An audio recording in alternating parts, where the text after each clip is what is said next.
Yeah. And on to another one. On to another one.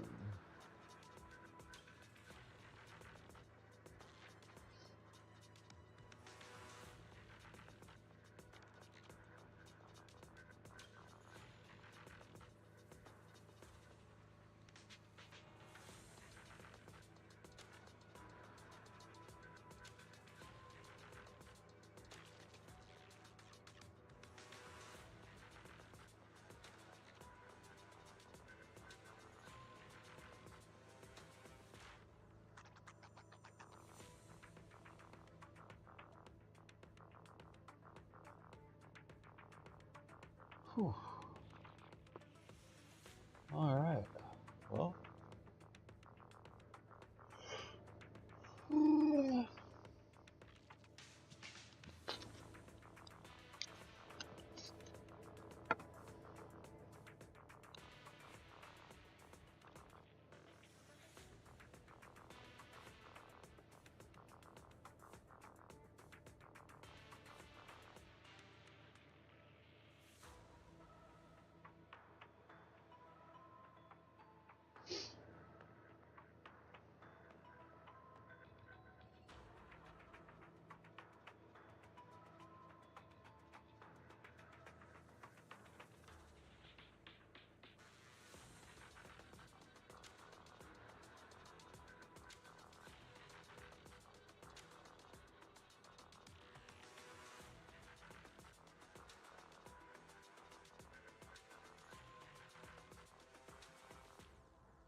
Let's see, 10:11.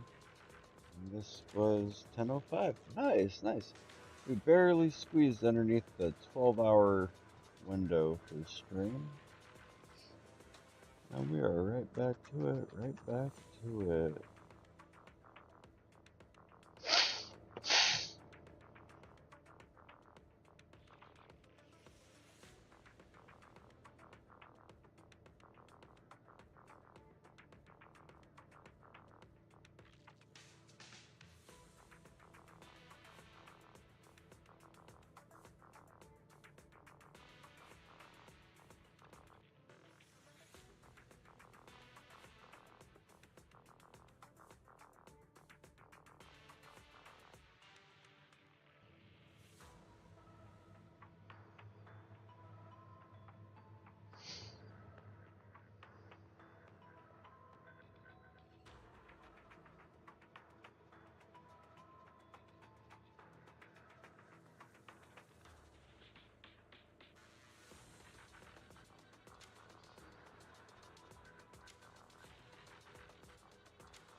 Hey, hope you're having a good morning, afternoon, evening, night, whatever it might be.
Nice.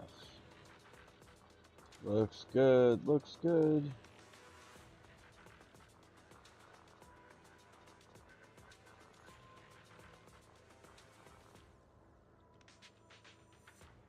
I can notice after just one day, swipe, swipe, swipe, swipe, swipe, swipe, swipe, swipe, swipe, swipe, swipe, swipe, swipe, swipe, swipe,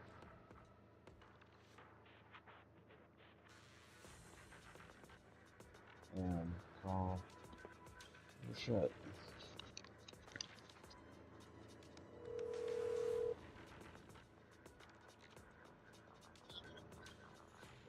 Mike, Henry, hey. I had the quality contribution. I didn't know. I came in this morning. They didn't show me how to put the quality in there. I couldn't figure it out. Just So hit. I called you, and then Oh, I called the lady from Harvard. She thought there was a quality button here, so I put it. She put it back to the top line, and they show us how to do what. you just all you should have to do is hit the dry ice button. There is no quantity button for other stuff. Oh, that's the problem. Well, the problem is we give people the quantity button and they scan a UPC code. But then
There we go. Hey, welcome back, welcome back.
Man, it's wild how many notices I end up getting fucking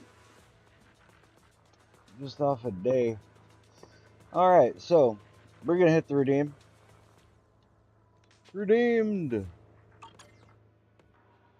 What we get, what we get.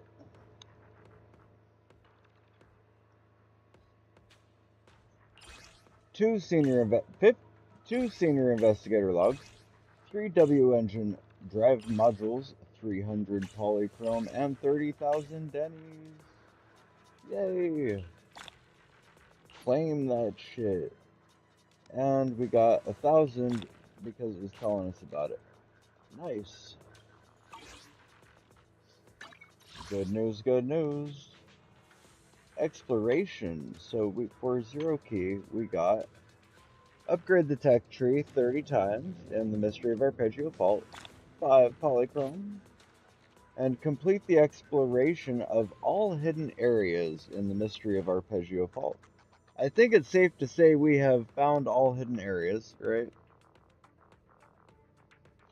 I really don't feel like, by definition, we found all hidden areas because many of those areas were like, oh, hey, you're on level 2 of 3. And then it's like, oh, it's over. So, I don't know if it was broken or something. It seemed like there were some errors in that. Not really tripping too much about it, just more curious than anything else. We got 18,000 pennies for the day. There's a day pass. And that's all our notice off the rip. Nice. Talk to Ray real quick. Ah, it's you, Mr. Independent Investigator. It seems you have something to tell me about Fourth Laboratory. Fill her in on my findings. You mean you came across a cluster of broken down buildings and laboratory ruins area. Based on what you said, I think that must be Fourth Laboratory. Didn't expect it to be in such complete ruins. Unfortunately, I'm no expert. No worries, the Institute only needs a result for now. As for the specified cause of the damage, that will be investigated once the long-term observation station is set up and running smoothly. And you also found a huge solid room that looks like an underground vault, but there's nothing in it, right? Except for this empty box and note left inside. This box was used by the Fourth Laboratory for transporting small samples and documents. As for the note, reads, May the Creator lead to fulfill the lifelong wish. Sadly, the note is fragmented, so it's hard to figure out what it really means. Is it also part of the documents? I prefer to believe that this was left by someone. Looks like someone got there before us and took the items from the Fourth Laboratory. Who are they? Though I'm as curious as you are, I'm afraid we can't reach any further conclusions right now. Anyway, I'll report what we've found so far to the Institute, and they'll decide how to proceed with this follow-up investigation. You've done a great job, Mr. Investigator. Anything else you want to know? Can you tell us more about Fourth Laboratory? I don't know much about it, but I'll tell you what I know. That laboratory has been around for years. Even when I was still a student, it was the leading authority in Eridu on the research of special etheric matter. The laboratory held a significant amount of rare and special etheric matter, which is not only dangerous but useless to most people, yet it is a priceless treasure to researchers. Who else could be after them, if not rebels with significant research capabilities? Thanks for telling me all this. You're welcome, and thanks for your hard work. Next time there's a suitable job, I'll be sure to consider you first. And I guess we're not done talking to Ray. Withered Domain. Lost items from the old capital. Mystery of Arpeggio Fault. B. The lockbox clue. So, Mystery of Arpeggio Fault A. Oh, no, there it is. Looks like, okay, so I see that. It says archive. So I guess that means we got everything from it. That's good. Um, collect 13 lost items from the old capital. 20 polychrome, 10,000 dennies, 2 blue bangaboo algorithms.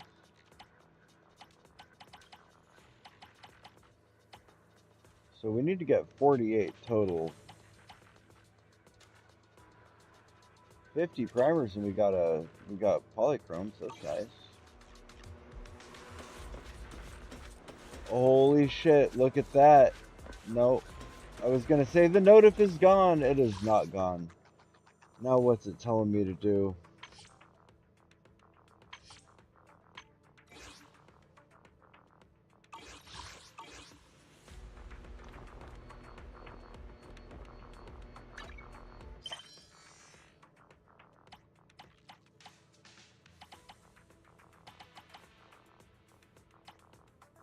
I think it's telling me to go here, right?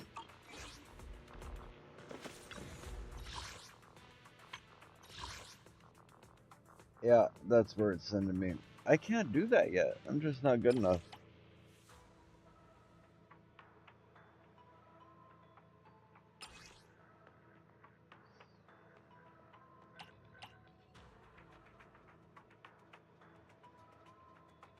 Oh, so we can use that to level up, but that's not how I want to do it.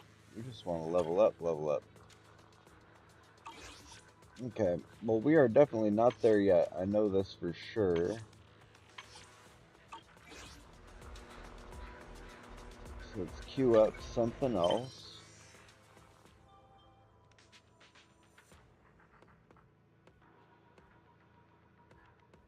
Oh yeah, it's way too much time to get to be trying all the time. Nah, that's just what it defaults me to. If I don't choose anything, like if I stop tracking this, you can see over here, the only mission is main intermission reverberations, right? That's the only thing I'm tracking. Main intermission reverberations. And the only thing it's popping up is Hollow Zero, which is obviously the nest. Unless there's something else in here, you know. I don't have enough to activate new mods.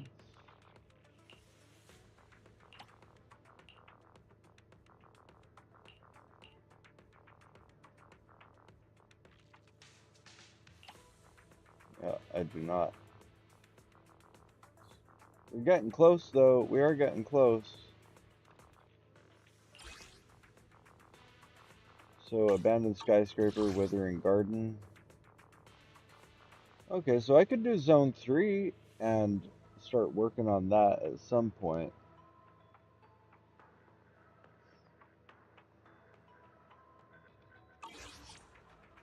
Yeah, true.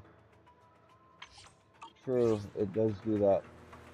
This, I though do remember, this was pretty much when I stopped playing back in like, what, back in August or September or whatever.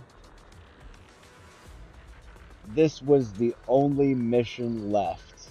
It was like, that was it. All I had was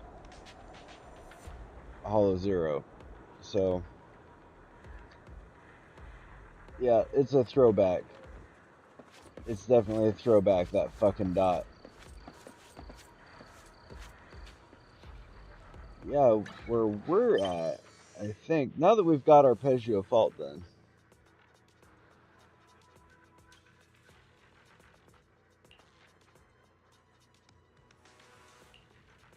Well, not particularly. Like, I'll pull this up here. Like, if I pop back over to the video store,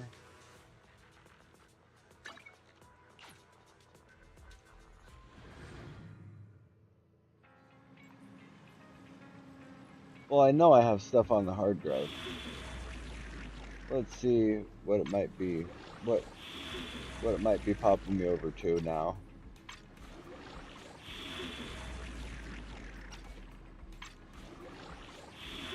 Check everything thorough from the bottom up.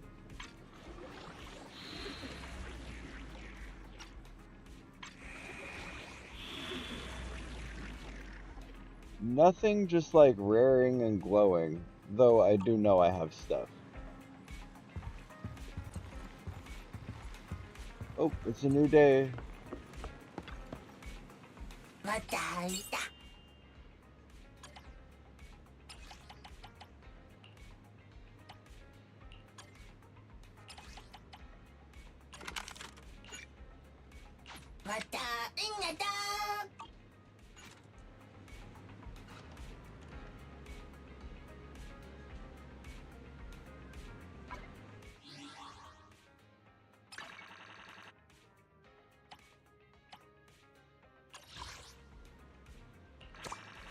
Bam, there's the whole card.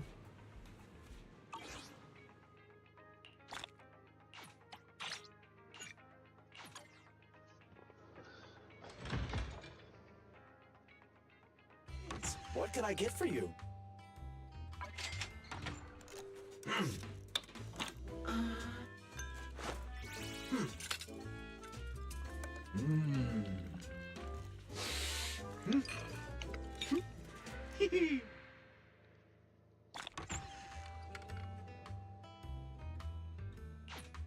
You know, coffee is not a must, but a calm and relaxed mindset sure is.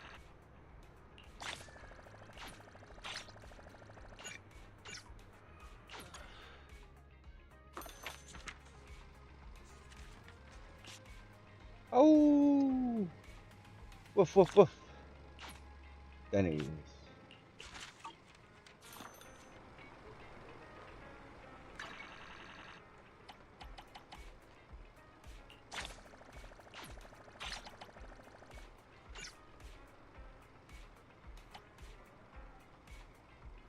Alright, so that we did.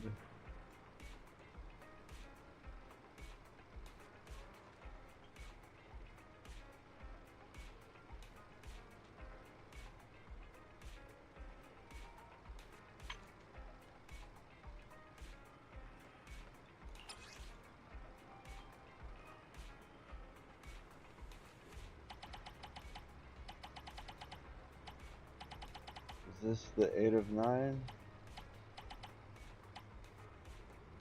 Any challenge under 4 minutes. I don't know if I can handle that.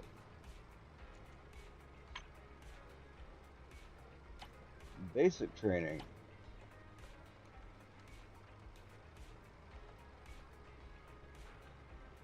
Well, shit. Easy polychromes, easy internet credits. We'll do it again. We'll do it again.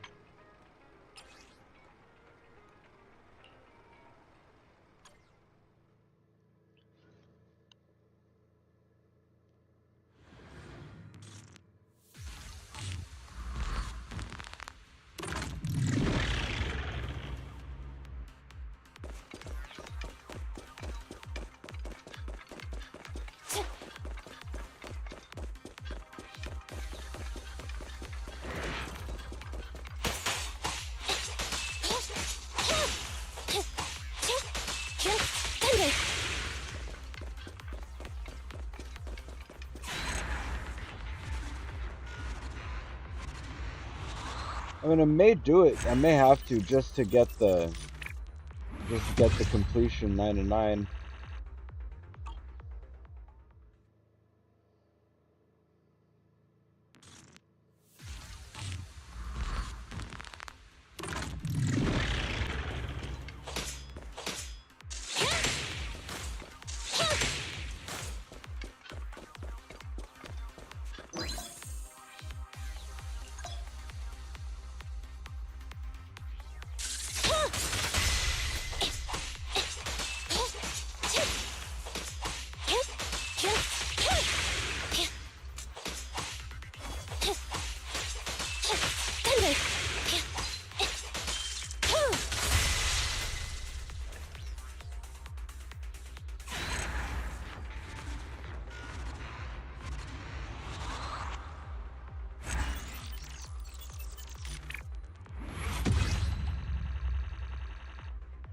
Yeah, I did this stuff many, many moons ago, but I'll do it again.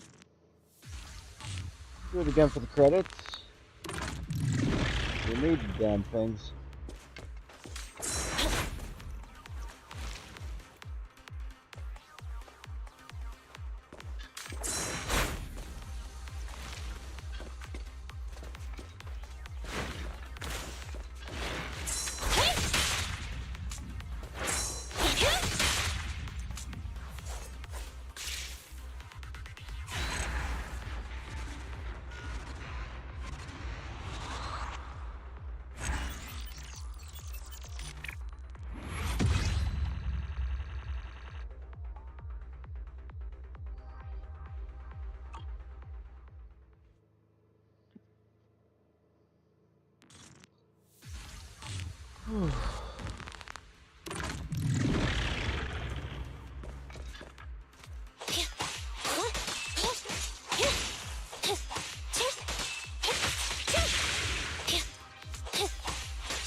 Is that all of them?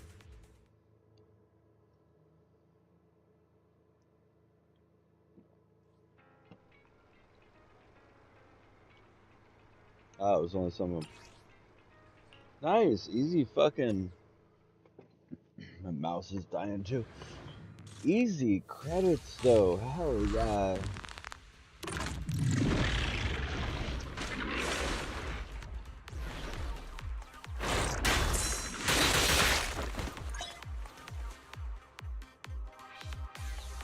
I got you. Starlight Knights, assemble!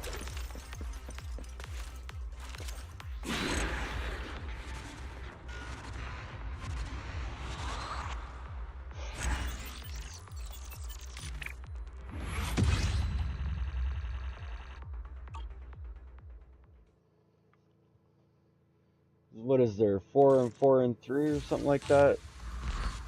Yeah, so it's like an easy 15, 16, 1600 credits.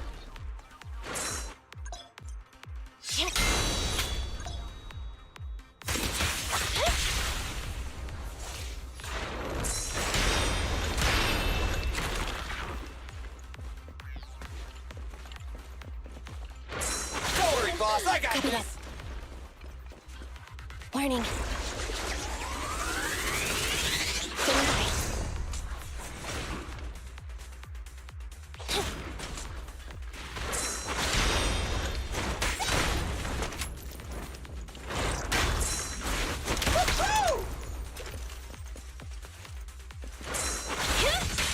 Almost.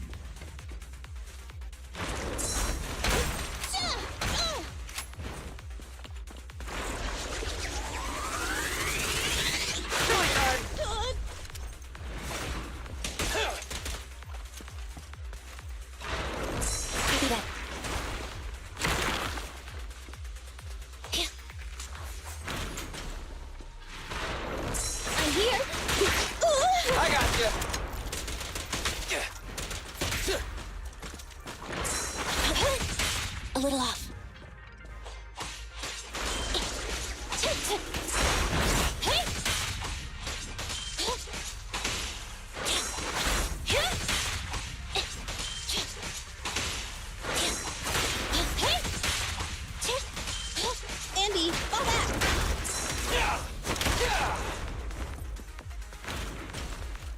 Careful!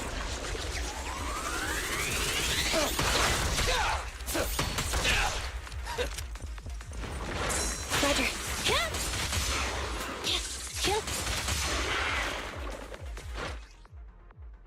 I think I have to restart that. Fucked it up. Yep, I looked at that. I was like, it's not recharging this shit. They're not coming back. Heavily scripted.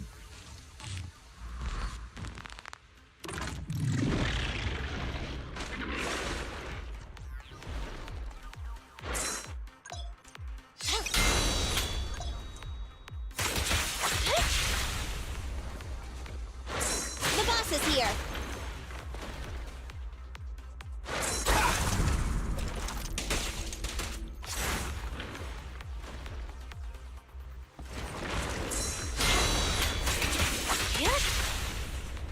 Evasive maneuver.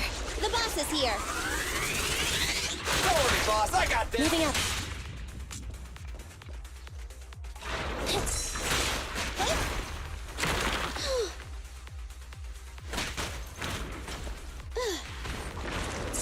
Leave it to Billy.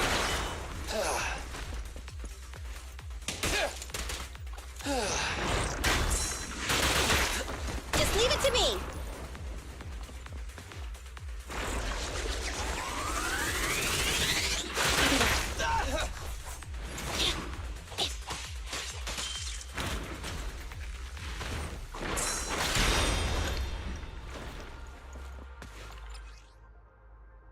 Fucking hate this shit.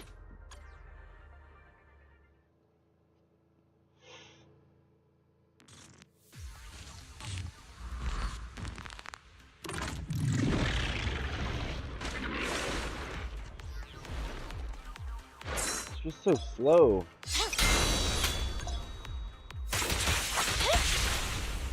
Very unnatural. How Coming, boss. I fucking can't. This is insane. Also, it takes two? Why is it taking two of my fucking assists to do one thing?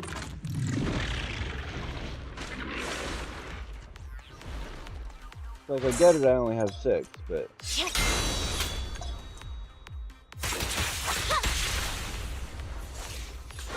Andy, fall back.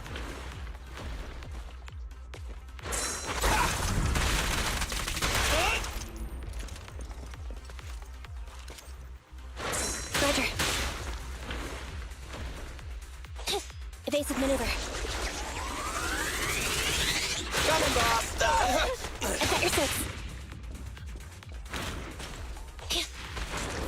I'm here.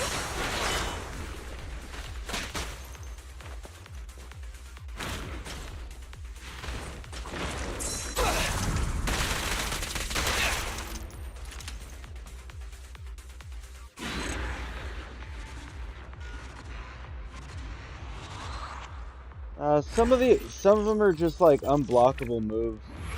They don't flash, or if it does flash, it doesn't actually count it for a perfect. But what I mean is, in the beginning of the whole thing, it's like press W, press attack, and then it knocks my shit down by 2. And then sometimes, yeah, it sucks.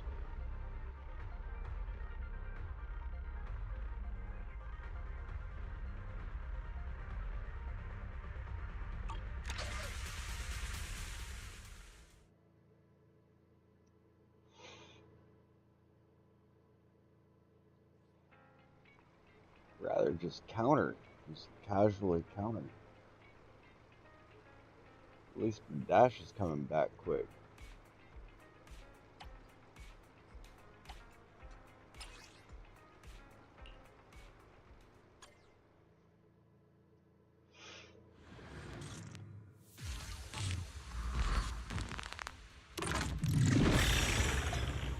I've done all this before, it's just back again.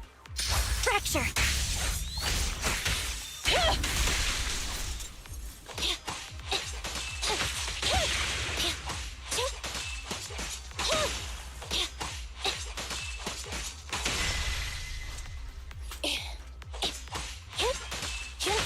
Neutralize.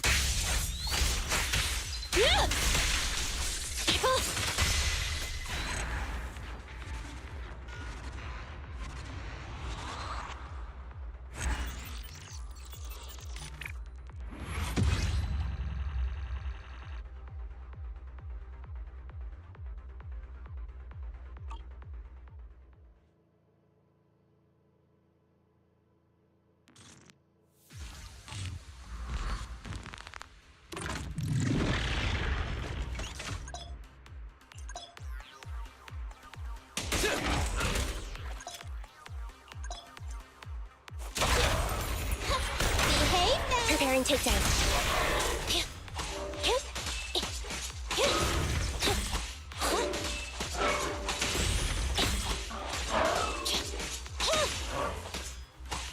The boss is here. Don't worry, boss. I got this. Standing by.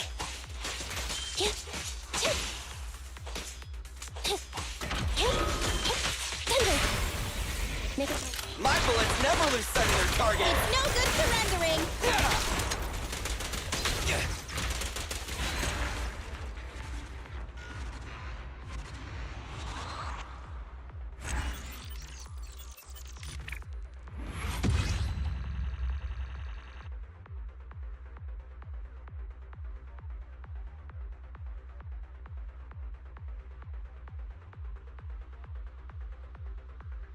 How do you mean?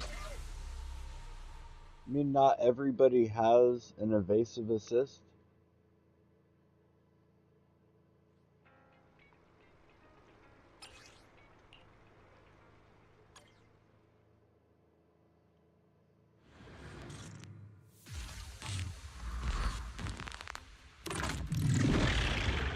Ah, well that's probably why I never focused much on it.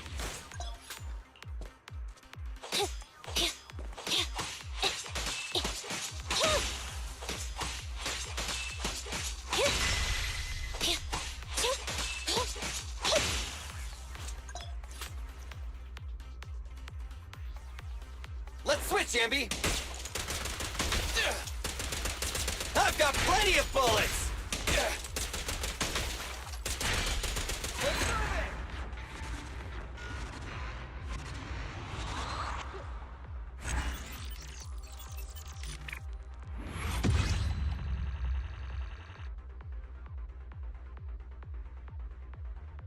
Interesting. So the dodges are like easier to trigger the chain attacks then. Or they are what triggers the chain attacks.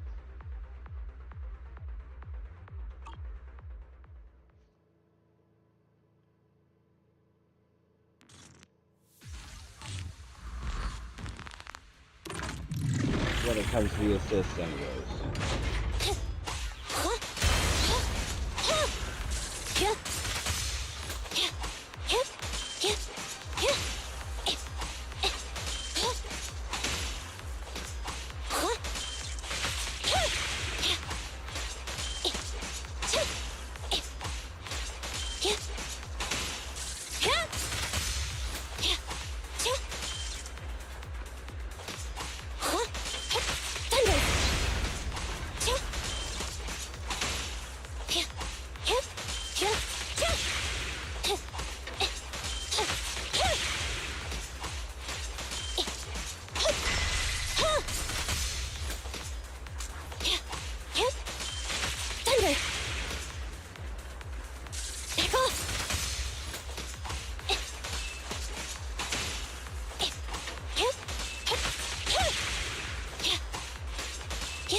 Eliminating target.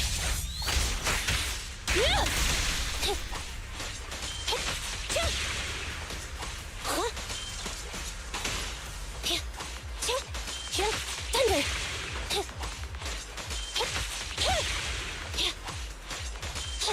Thunder.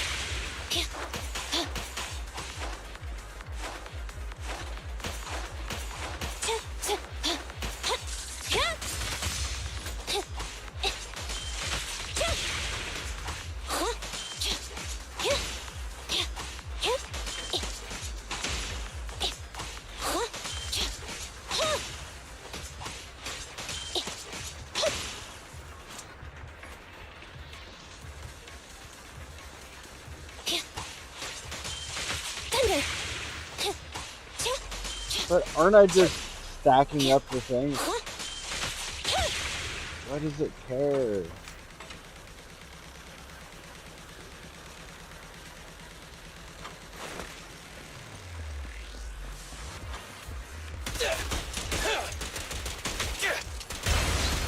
Quit moving! I've got plenty of bullets!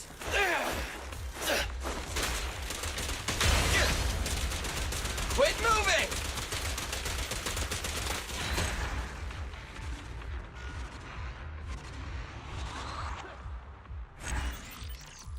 Strange. Strange.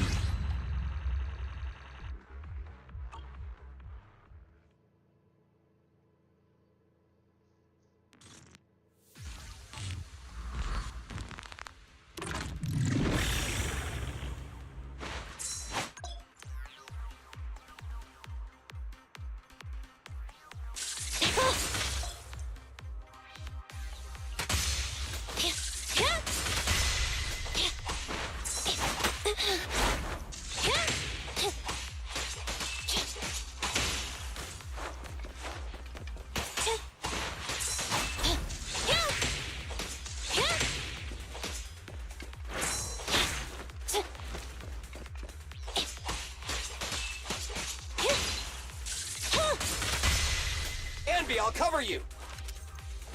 Stand still!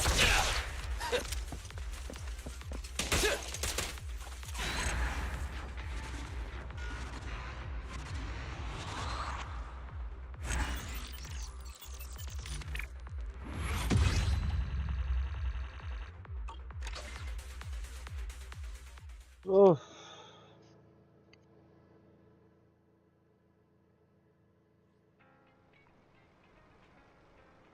Done.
Alright, let's see if we got any whites or blues. I don't think we have any blues, but there's maybe a white. Sometimes they slip in there.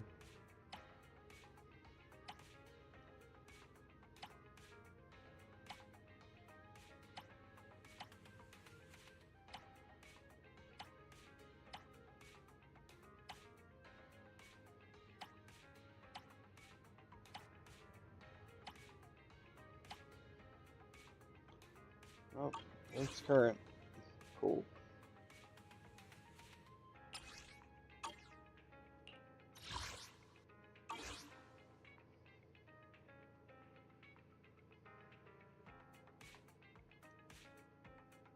Yeah, but I try to just make sure they're all on red, whether it's a commission or not. The commission ones show up as blue, and they're pretty easy to find.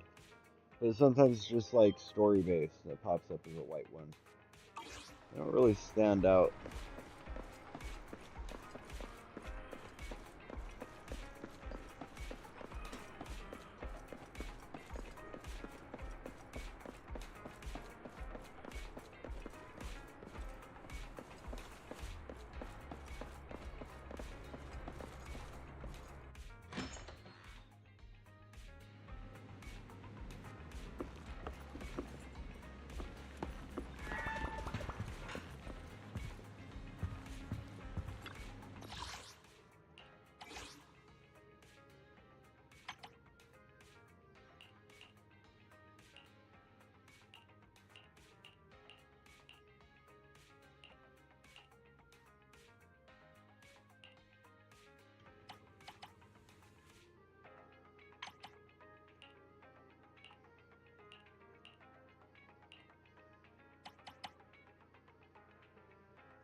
Enemy lure. Opening at will. Release many tactical spike traps.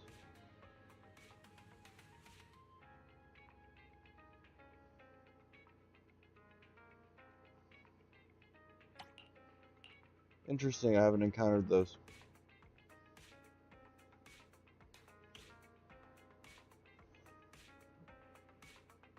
Oh, Gonk, hey Gonk. Yeah, last stream I was coming up, I was like 6 minutes away from 12 hours. So every 12 hours I gotta stop it and restart it, otherwise a bunch of my shit doesn't work. VODs don't work, clips don't take, stuff like that.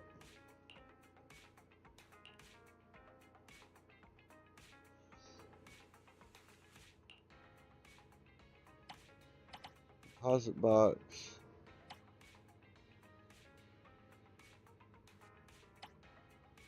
Ah, interesting.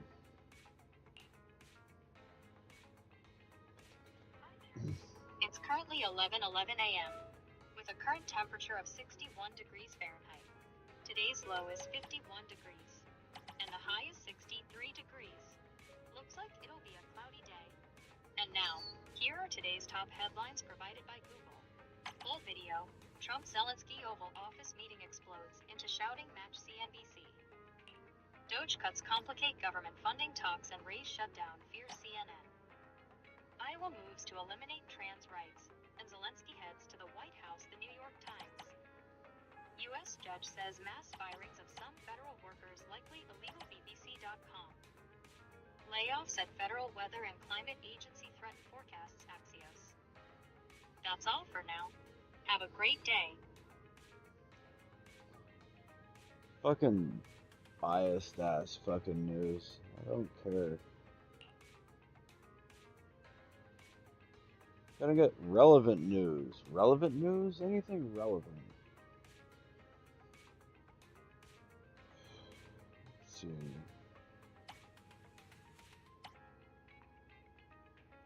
Supply box. HP.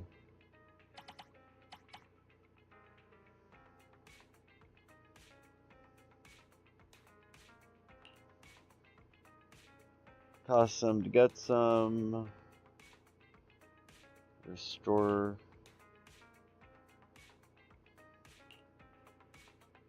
Your coins. Silk.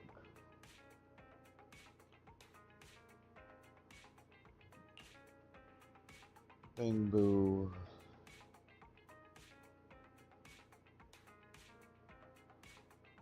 Explosion, I guess. Lock door. I already know all these things. What's this one?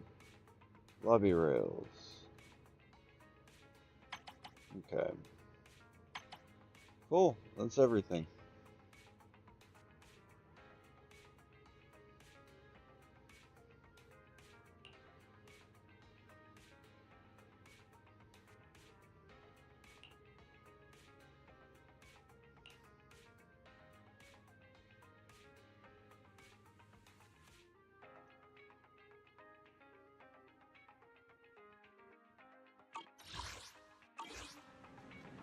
Cool.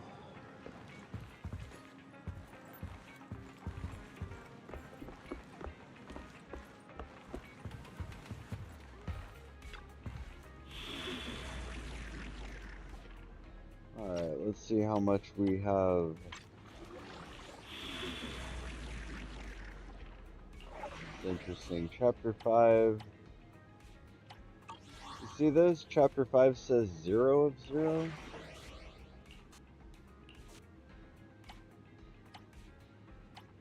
Kind of weird.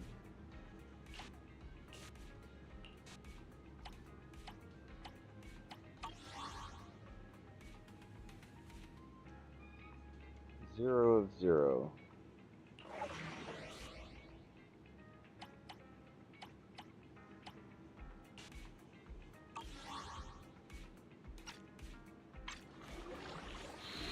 Nothing to worry about. I am not there yet, technically. Still have to do these combats. I have not been able to pull that off.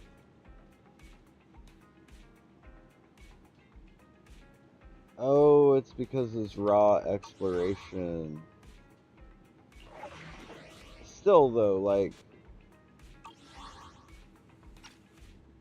for example, there is story missions, though, right? Like,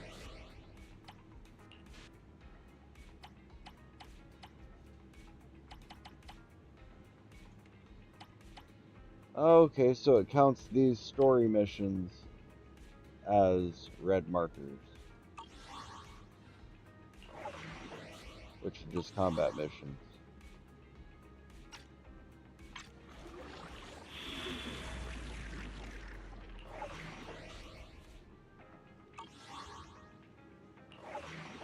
Ah,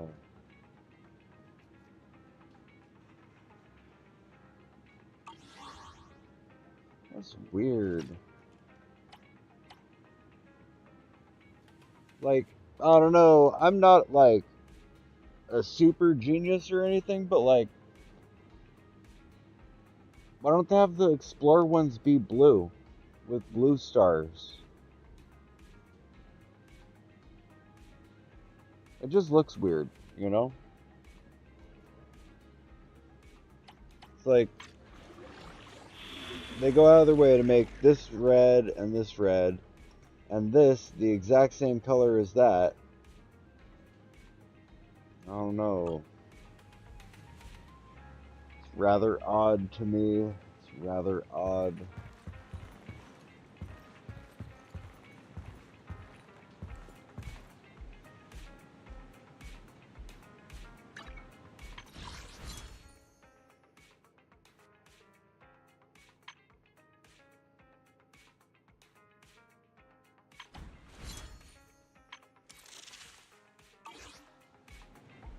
Alright, so we still got practically 2 weeks on all this.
I mean, maybe, I don't know, you know? Like, I will have to. And honestly, Ambi, I'll probably just buy some fucking monochrome, I'm not even kidding. But,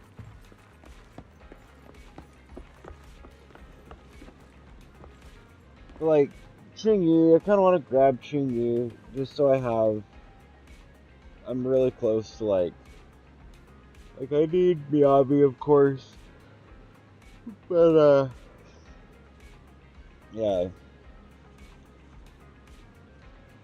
I think I'm gonna have to get Chingy just because I run Zuyan so often. Like,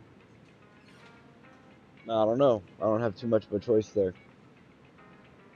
But Ambi's definitely gonna be sick. I'm looking forward to that. Though I have a feeling her fight style is not going to be as sluggish, given that, because she's a support character, right?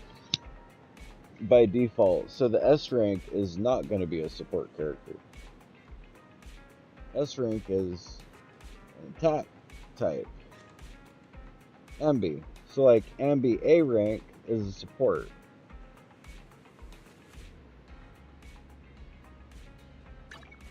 Officer 148, Juyuan, ready. Standing by. Ready for combat. Or stun. Whoops. She's a stun type. So the new Ambi, I get the symbol mixed up. So the new Ambi is going to be an attack type, right?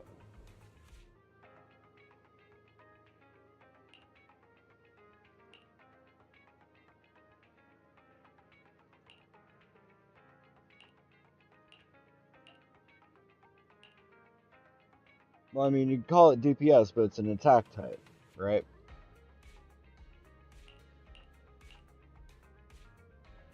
DPS is a tricky word. Yeah. DPS is a tricky word. WoW fucked it up for everybody. Where DPS is not a DPS. And people just like fucking using it like a buzzword. So I don't even like using the term DPS.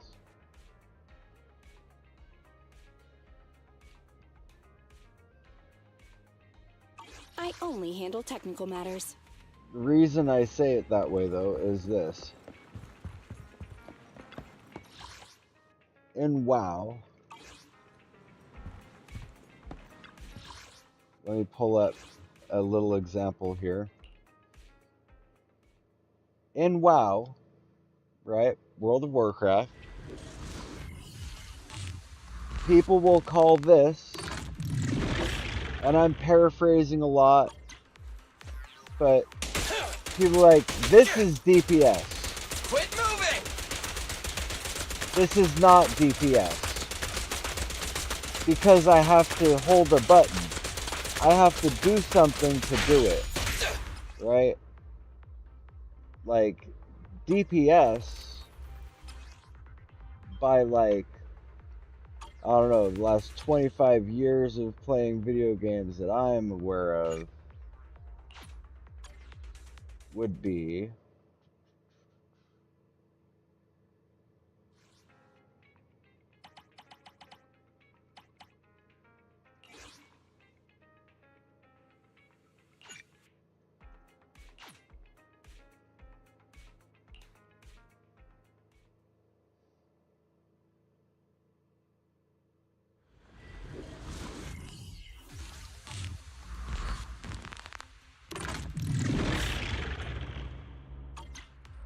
DPS would be like this. That shit's hands-free. The attack is going out. Go now, child. There goes the attack, and I'm running over here this way while the attack is still attacking. Like I said, I'm paraphrasing a lot, but I don't know. I feel like people just use it as a buzzword. Because, like, anything can be a DPS if you're actively using it to send damage. but like traditionally, before people started running meta builds in fucking WoW and Valorant and Overwatch and shit like that, DPS traditionally in like original Warcraft or original StarCraft or Age of Empires or pretty much any 2.5 AD&D,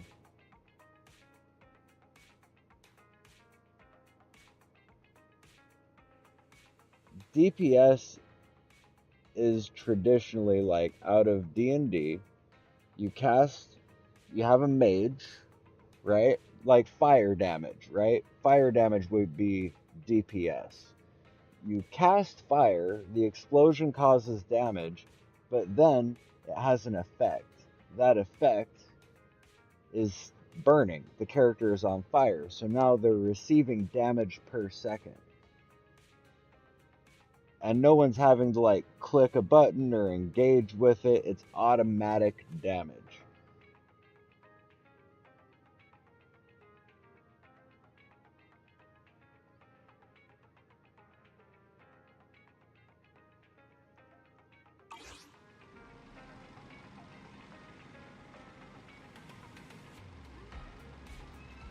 I don't know. That might be like the new school shit, but originally damage per second is how much damage something is causing per second.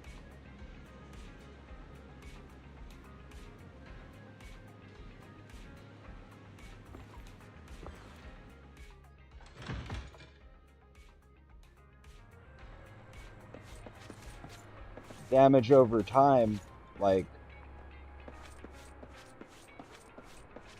that would be like a match long time to kill. Like a match long TTK. Like, ultimate, like, one character pulling out all the stops. Your damage over 5 minutes. Damage over an entire fight, etc. like that. But that's, like I said, that's old school shit. That's how things had been for quite a while. And then, I don't know what game decided they're gonna just like change the fucking words.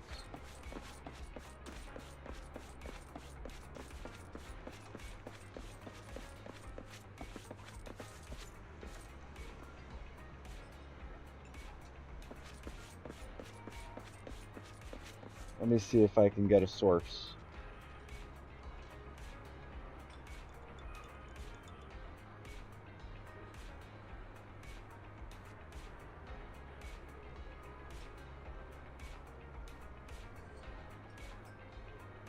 I'm pretty sure it was WoW that fucked it up, and then it just went downhill from there.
Right, but that's what's measured. Like I could measure broccoli, right?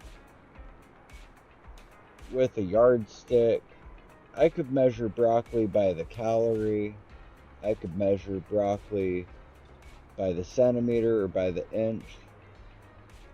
I could measure broccoli with a waveform spectrometer. I could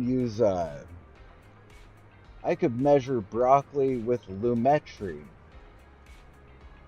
Like, anything can be measured in anything.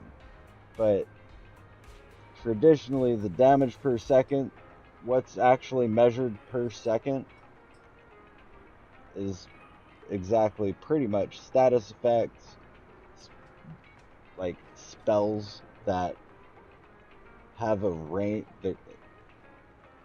The spell is casting for an extended period of time. It's raining down lightning on a person.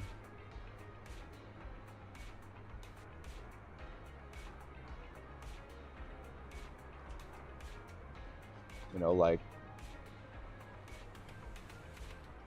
because this is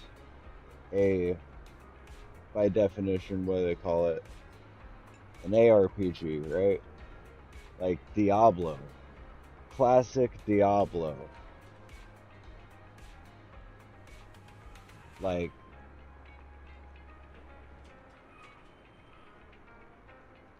not measuring a sword with damage per second.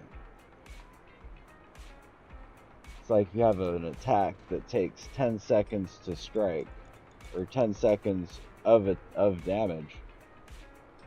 That damage per second, like, that's where it comes in handy, because it's going on for 10 seconds, and you've got 10 seconds while that's doing damage to do something else.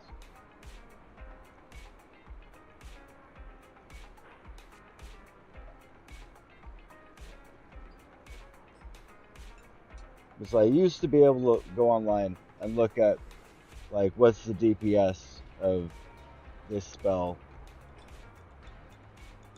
And now everything is like, I want to build a DPS whatever class. And it's like, I don't know. The definition absolutely fucking changed. And I disagree to it. I just will forever disagree to it.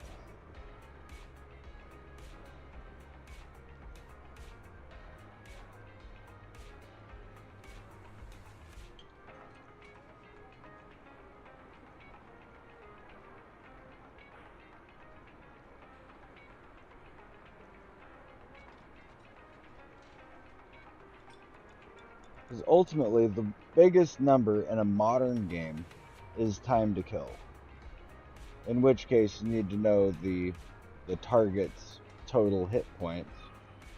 And then, you need to figure out what is your damage to be able to achieve that. And that wouldn't necessarily be DPS or DOT. It's going to be a variety of things to actually get that. Like, if I measure TTK with a handgun in Call of Duty,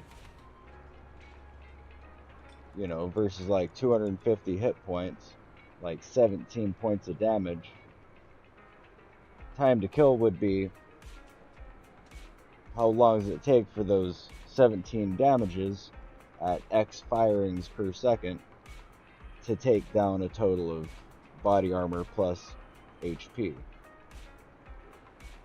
And that wouldn't be like the pistol's damage over time, or the pistol's damage per second.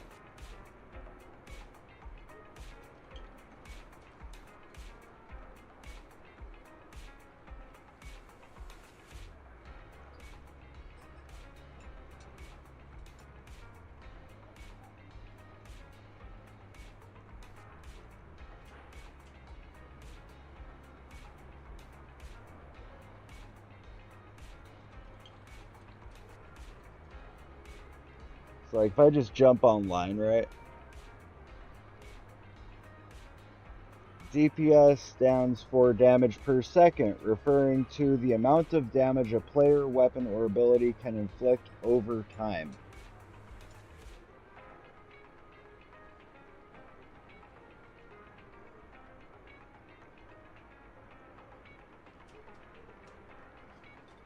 They're absolute boxes. It's true.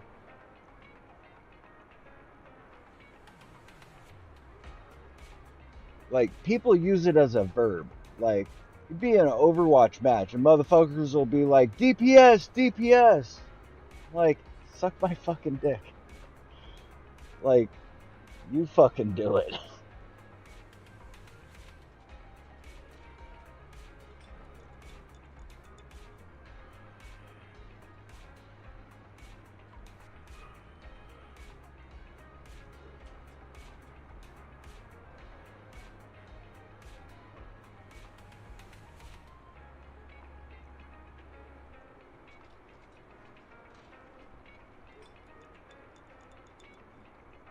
I've always measured DPS as essentially status damages, where you got, like, if I'm, imagine it like this, right?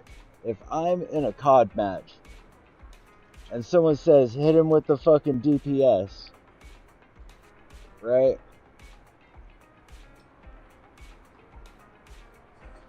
I'm gonna throw the molly and cover fire. That's what I'm gonna do.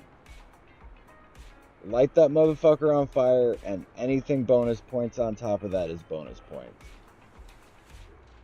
Like, DPS as a verb.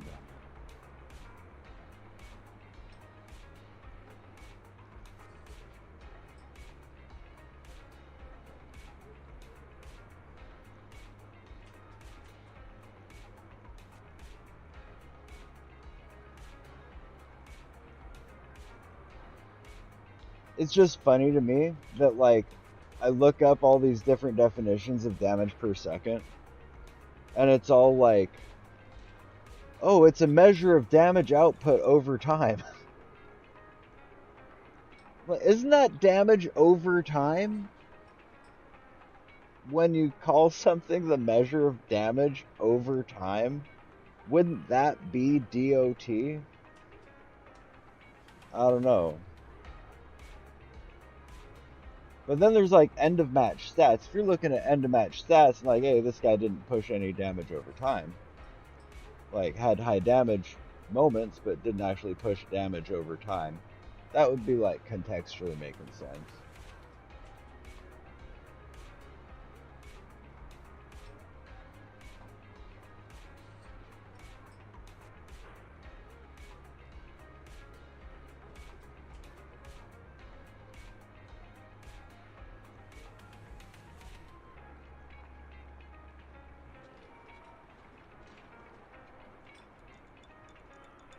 Yeah, I can't even I don't even get it. Like, I'm flipping through trying to find something that, like,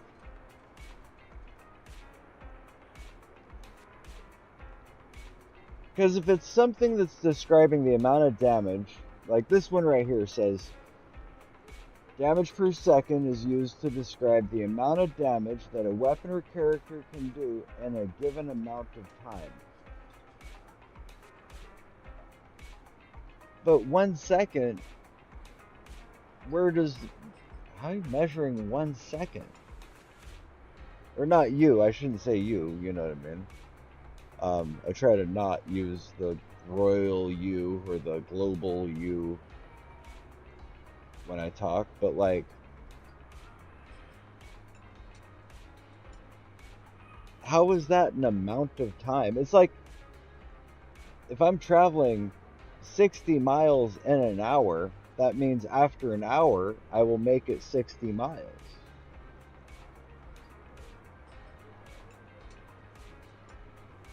That is the time. It's an hour, right?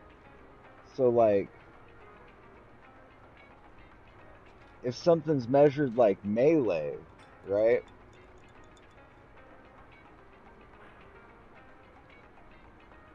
Like Ambi's sword, for example. Hang on. I'm gonna grab Ambi real quick. Or Soldier 11, because they're both slow as fuck. Because, like, well, Ambi's on top, so we'll grab Ambi.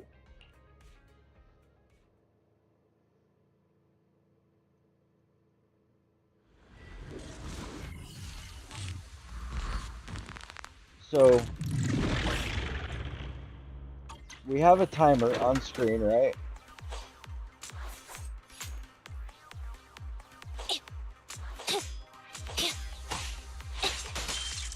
Let's see.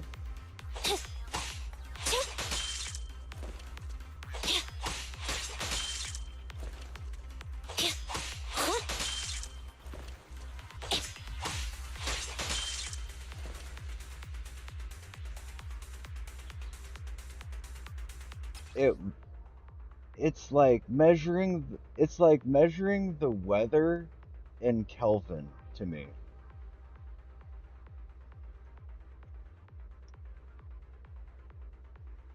Like the weather said it was 63 degrees Fahrenheit, right?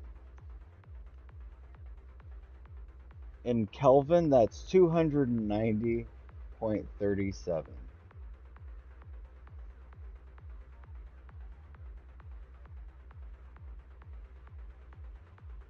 Or like if someone's cooking a pizza, chucking it in the someone chucked the pizza into the oven at 350 degrees Fahrenheit.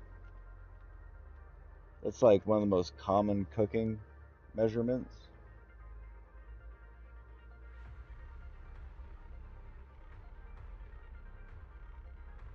That's like 450 Kelvin.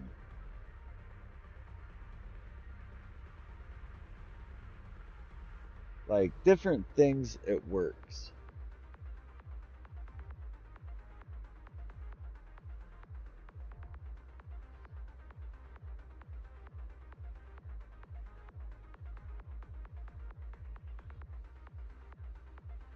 I mean, right.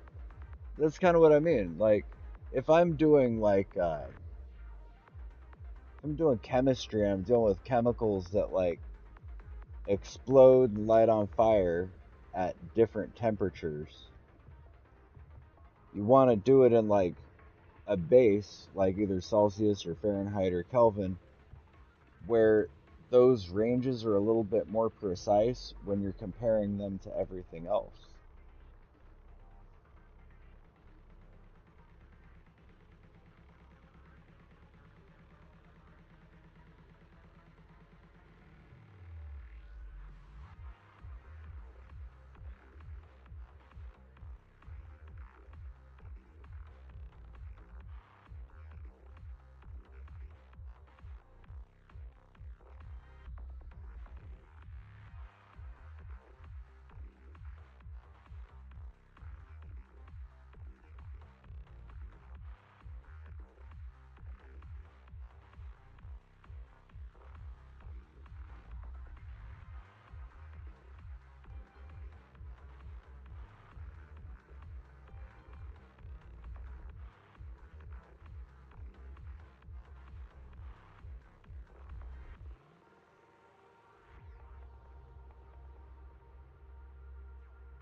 Well, I mean, it's like, okay, let's say we're on the highway, right?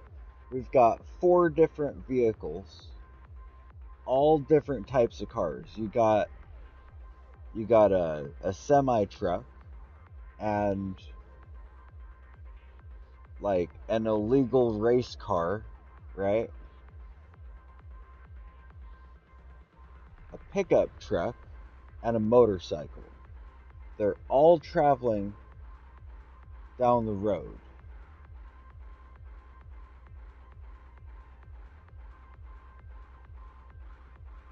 The speed limit's like 70, and they're all able to do around 70. The reason it's the unit of measurement is because they're all traveling pretty much the same speed over that period of time. So whether they're on the highway for 15 minutes or 15 hours,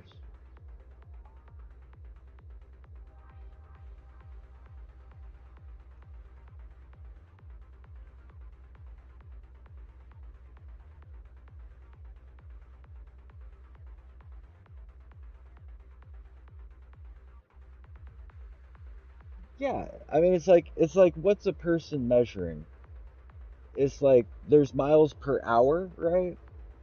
And then there's miles per gallon. Like miles per hour, that would be like what's the after an hour, how far is that going to go? And that should scale back to like, yeah, half that time would be double that speed.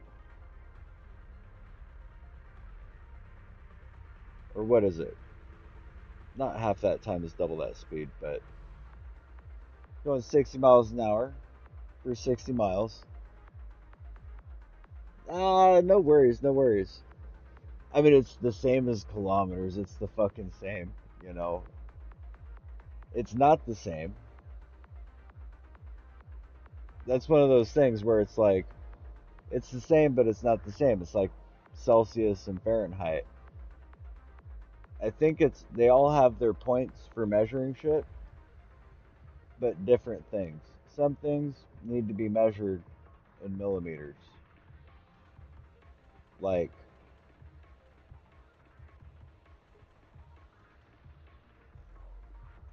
I mean, it kind of functions the same.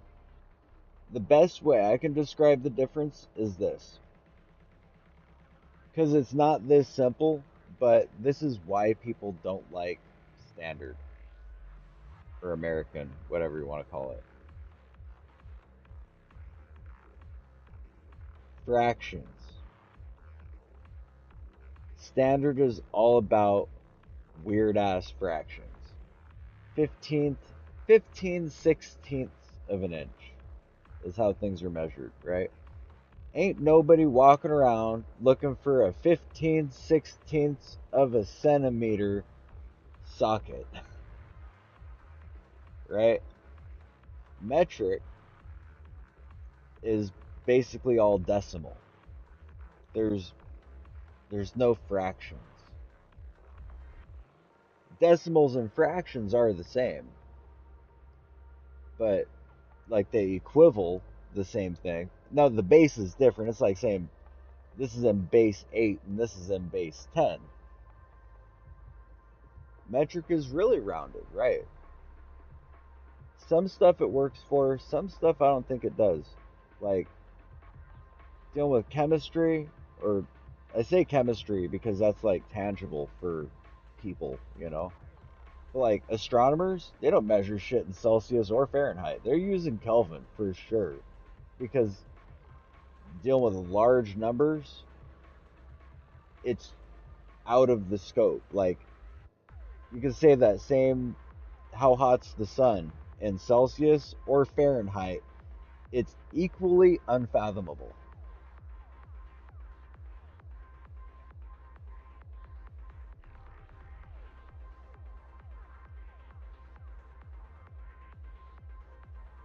I think fractions are just difficult for people. That's my opinion why a lot of people like dislike the SAE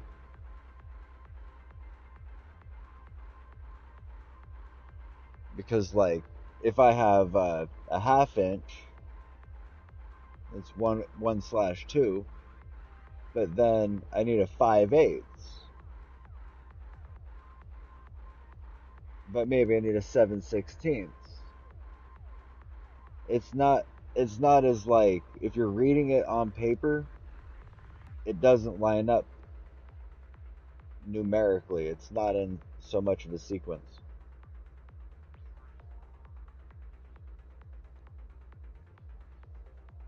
But that's why I think people don't like it.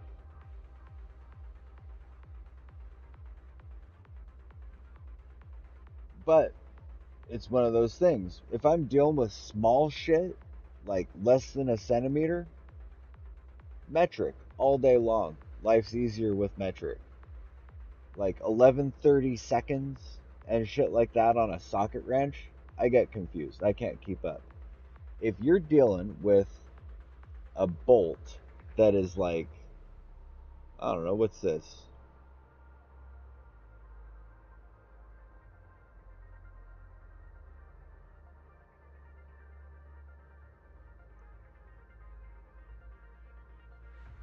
Okay, let me let me tell you one of the biggest reasons why I don't like metric. So you have well, no you don't, except for the common one. So what's smaller than a meter? It goes from meter, which is like 3 feet, right? And then it goes to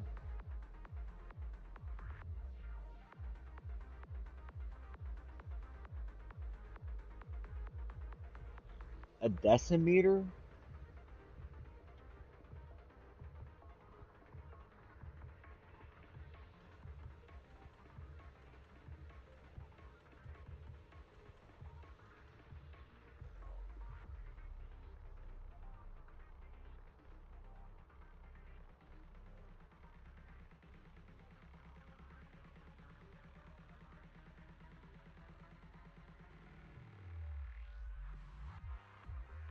A decimeter. I've never heard of the word decimeter.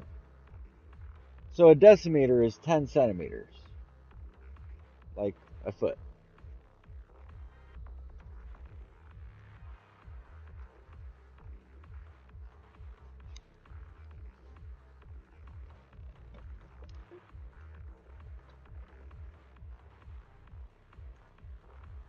Well, that was going to be my whole argument.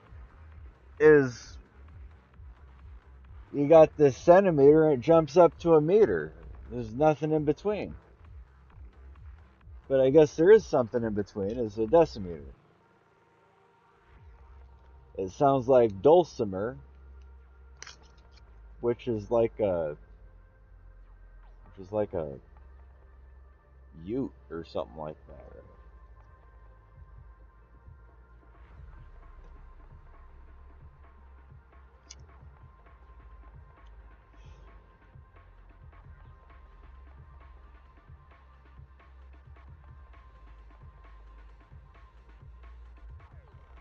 So that's where I think American Standard works. Is like if dealing with, at least for me and how I kind of understand it, dealing with really large numbers, like let's say working on a, oh, what's a good industrial piece of equipment, like a dump truck, right? One of those like coal mining dump trucks with like 10 foot, like 4 meter wheels, right? The wheels on this bitch are 4 meters taller than a human, and you need a wrench for it. Things, the American standard is no longer doing fractions at that point. Shit's pretty even. You got a 10-inch wrench, like a wrench, right? It's this big, it's 10 inches. It's 11 inches. It's 12 inches. Oh, like 12 inches.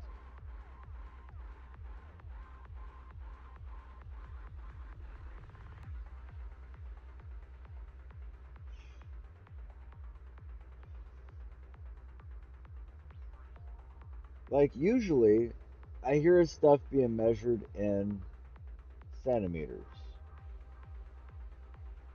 which always kind of trips me out because for the common man, measuring something by the centimeter, like, yeah, I have a lighter. It's like 6 centimeters.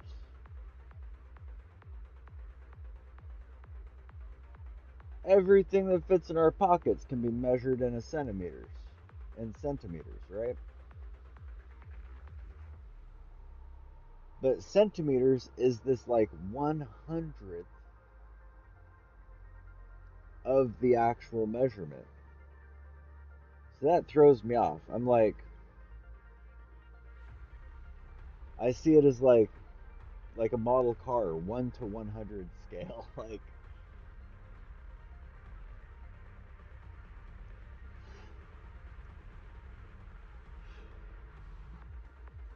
yep,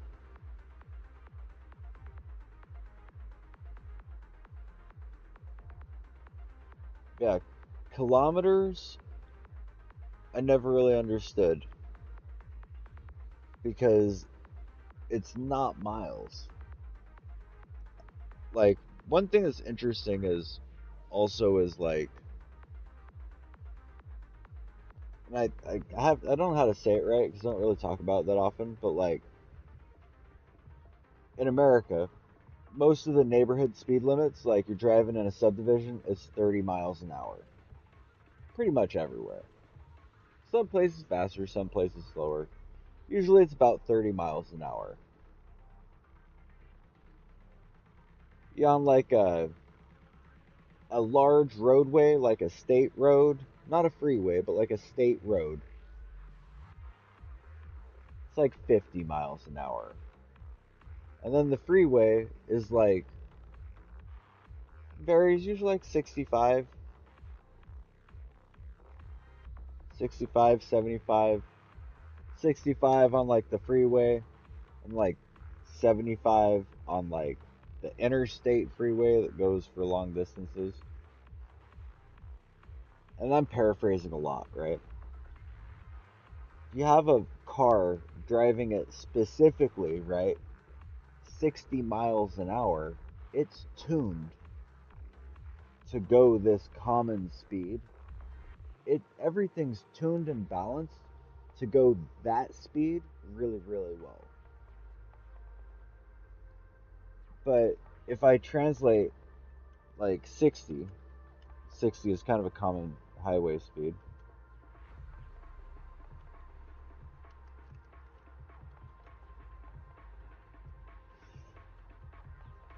60 miles an hour is 96.5 kilometers an hour. So if you have a vehicle that's designed for an American market or a market in the United States, it's going to travel really well at 60 miles an hour. Whereas something that's designed for a country with metric roadways,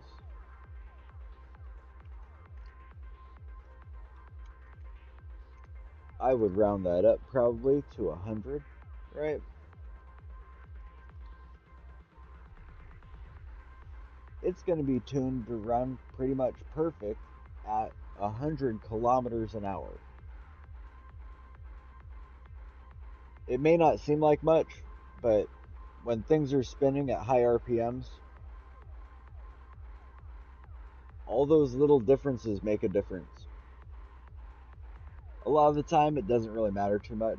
Like, I had to use a wrench the other day, and I don't know if that shit was standard or metric. I just grabbed the one that fits, and it didn't strip it out, you know?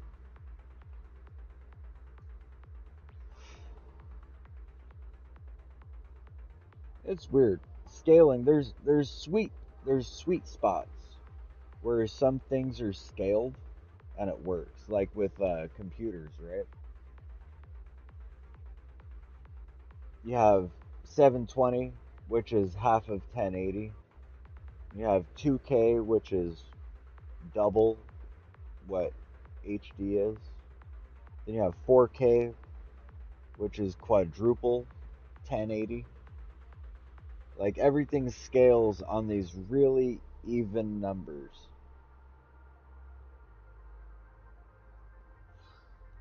But I don't know.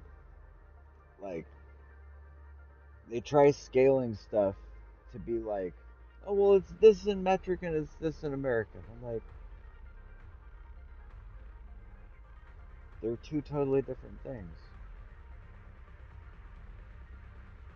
So what's a second in metric? Back to DPS.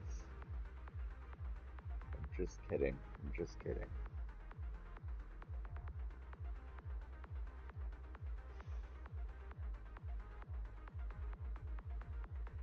Time used to be actually metric back in the Dizzy.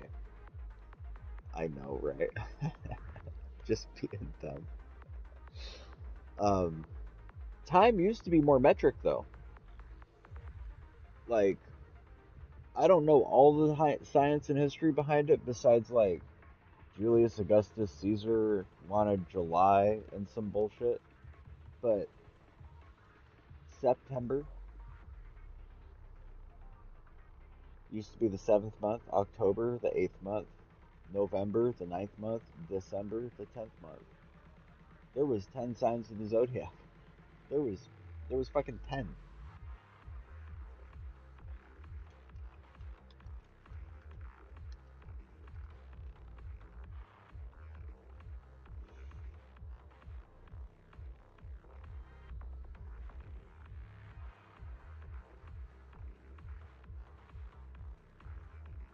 The original Roman calendar was 10 months, beginning in spring with March and leaving winter.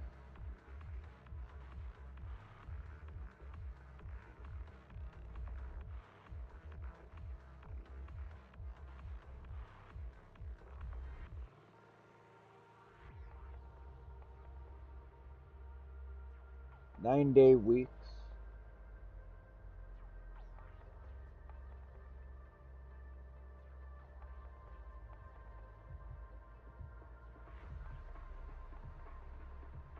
Then shit gets weird, they change the calendars. But that's weird to me. Like, because I have studied numbers and like tried to find where is the accuracy inaccurate? Where is this perfect measurement like not right? And I think I dialed it down.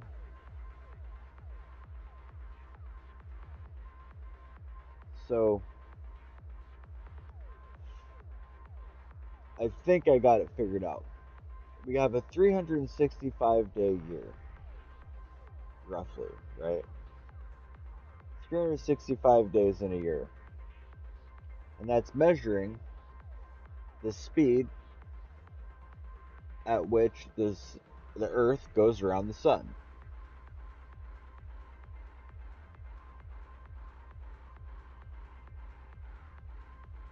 Now, I'm not an expert, but I'm pretty sure it should be 360 like degrees of spinning around the sun and then measured off of that.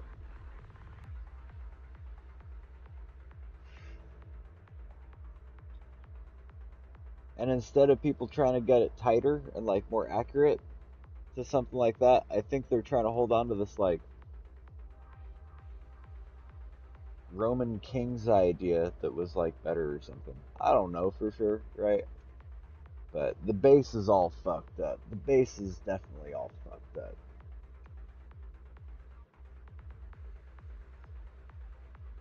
I tried like looking up a just glance at the 10-month calendar and it's like wars and veritas and all this crazy shit. But anyways, yeah. So I point is, I can't do DPS. I can't do DPS math. I can do TTK math, and it generally doesn't work in RPGs.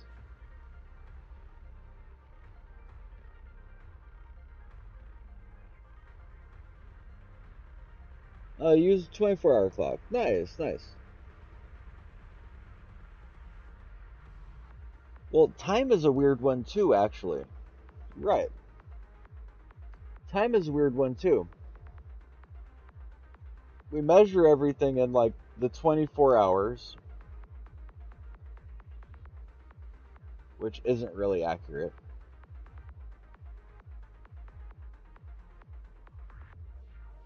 because it's moving, right? Like time is a lie. Time itself just is a lie, right? Um, like noon, it's noon right here. It's supposed to be noon right here, actually. Noon is supposed to be the point in the day where the sun is directly above, highest point in the sky.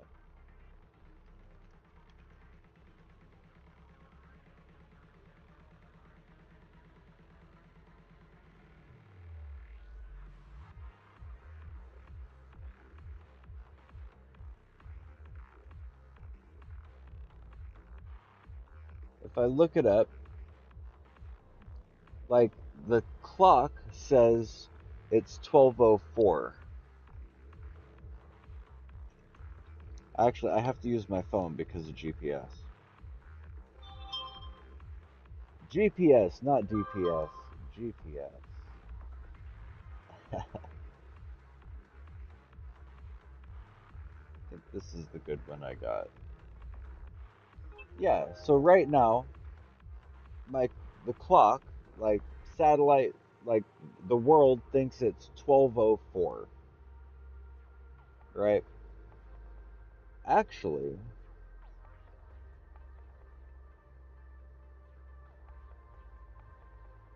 let me double check against the other one. Yeah, actually it's 11:58.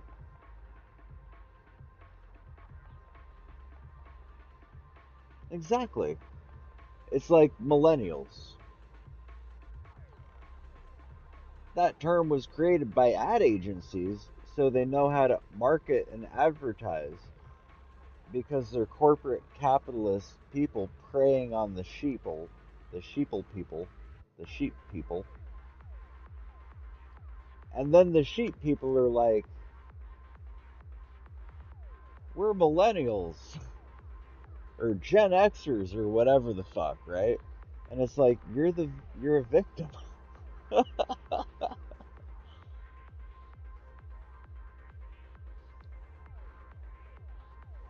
Yeah, time is actually pretty close right now. Usually it's off by like 15 minutes.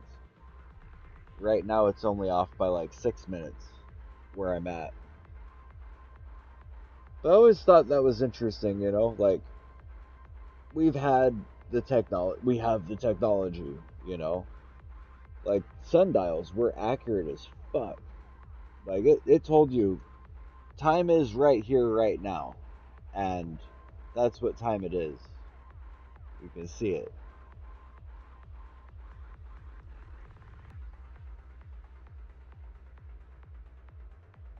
Ah, right, right, right.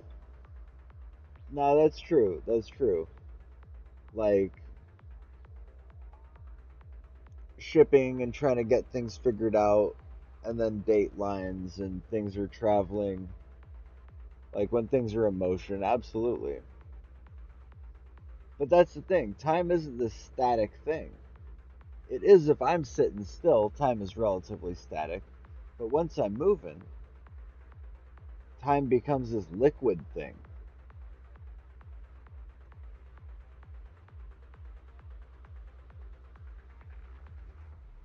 But like the reason they got off of the solar clock, right, the sundial, is because that shit didn't work at night, right? You had to. It took a fucking astro. It took an astronomer to like be able to know what time it was at night, and because there's no sun, so like accurate as fuck half the time, perfect accuracy half the time.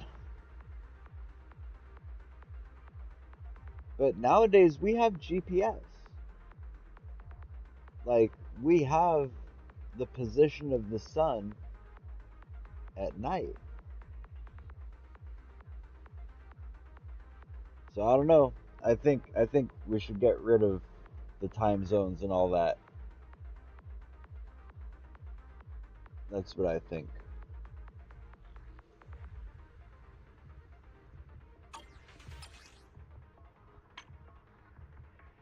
And that's why I don't like damage per second.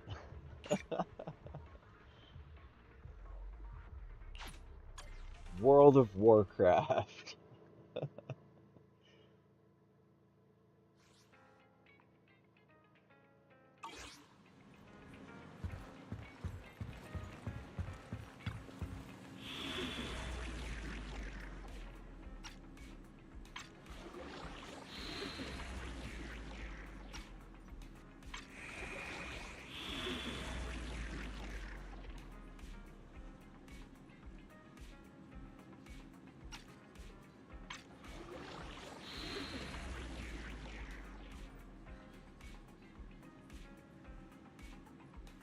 It would only be a mess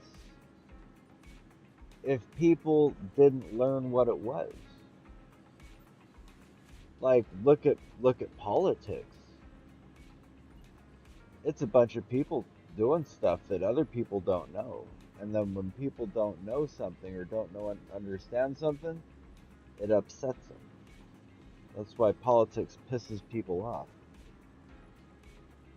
Like really, there are politicians out there that know what the fuck's going on. They're doing stuff, but not all of them. But where shit gets crazy is people who don't understand because they don't know, because there's not good politicians explaining things about what they're doing and why.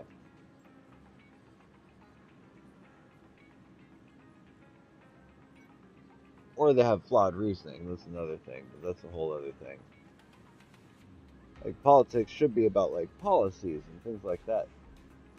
It should be pretty easy. It should be actually really easy to be like to understand I've always called it the velocity of time because it's moving, you know? Like I don't know what part of the world you're in. You don't have to say. But like I don't know if it's tomorrow or yesterday in Australia because I don't know the velocity, what direction it's all moving. So it's supposed to be like this unifying thing, but I don't know. I think it creates more of a distance.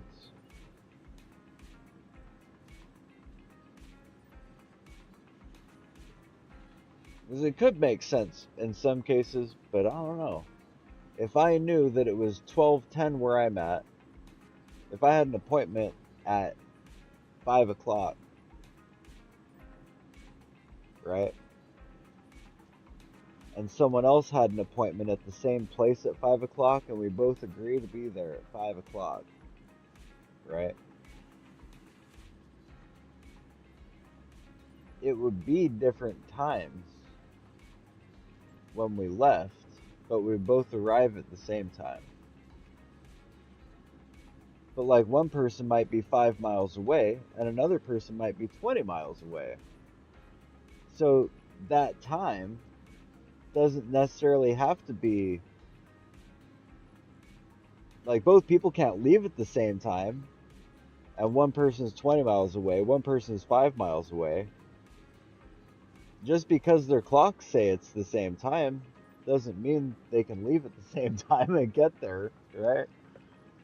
Uh,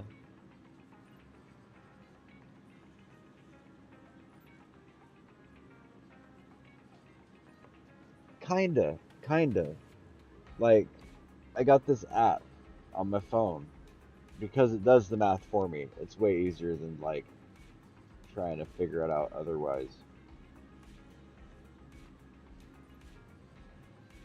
And it sucks that time is kind of close to time right now. But like this one right here, that doesn't help.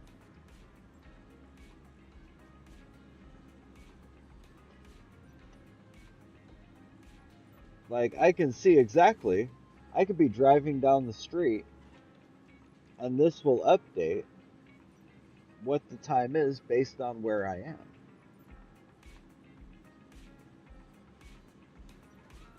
Like we don't have to do the math anymore. Exactly. But that's why I say like if it's two different the only time that I would need it to be the same time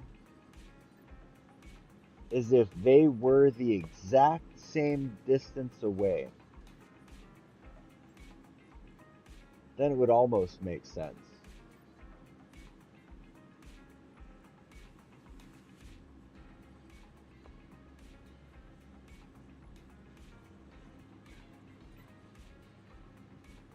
It's like going to a restaurant at 5 o'clock, right?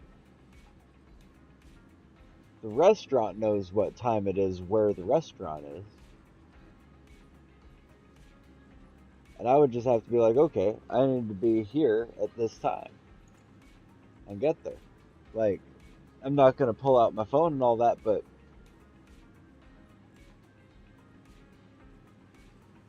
we have the technology. We have the technology. Like, we don't have to do that math. Computers do that math for us, you know? Like, if I just use the GPS and I'm like, hey, I need to be here at this time, it's not really going to change too much aside from how I'm seeing it. It's not going to change the traffic on the road.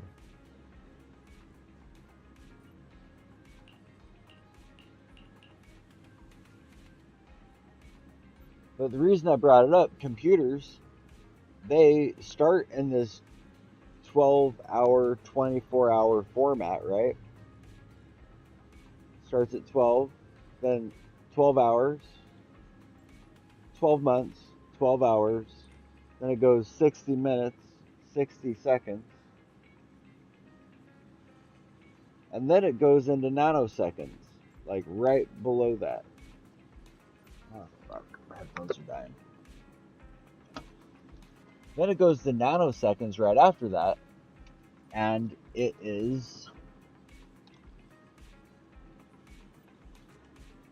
There we go.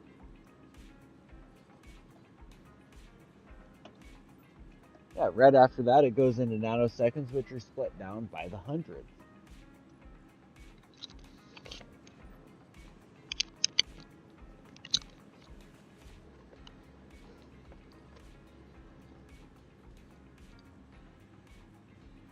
Exactly. No,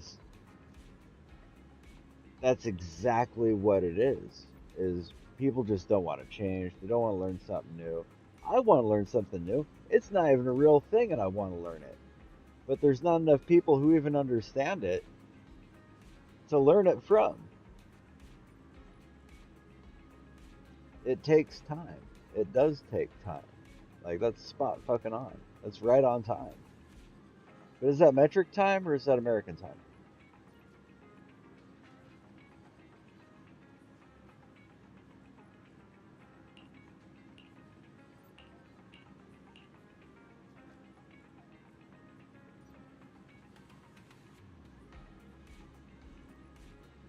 Well, microseconds and nano, I'm pretty sure they're the same thing. Now I have to check because I'm not 100% positive.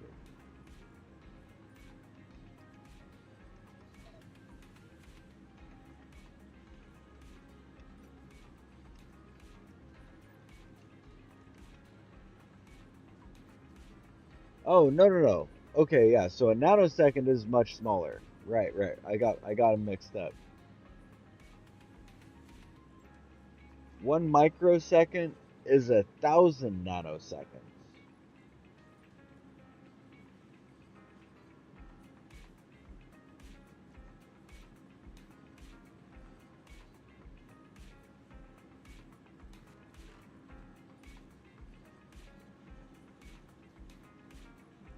So it's at the microsecond. That's what I meant to say.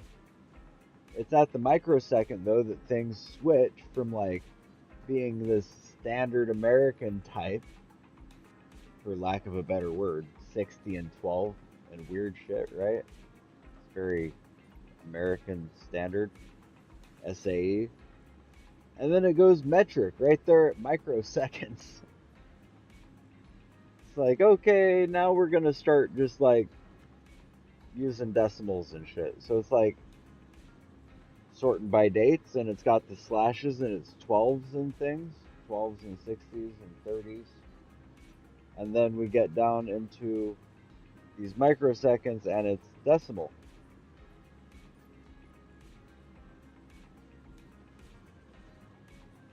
It's quite wild.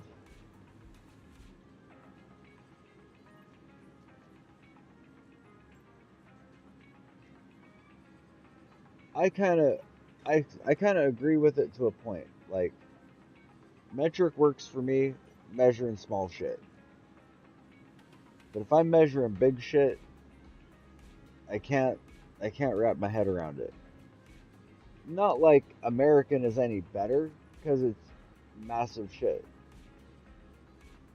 It's like I don't know. I could measure the weight of a tank in elephants or horses. Neither of it makes sense to me because they're different chemical compositions. One's made of metal, one's made of flesh and bone, right? Like they're just completely different things.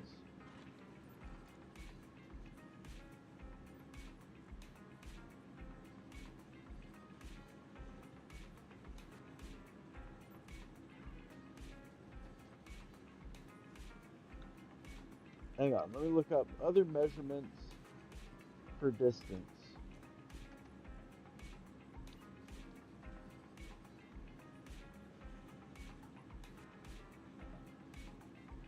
Besides imperial or metric.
Hmm. There's another yes and no, yes and no. It's like I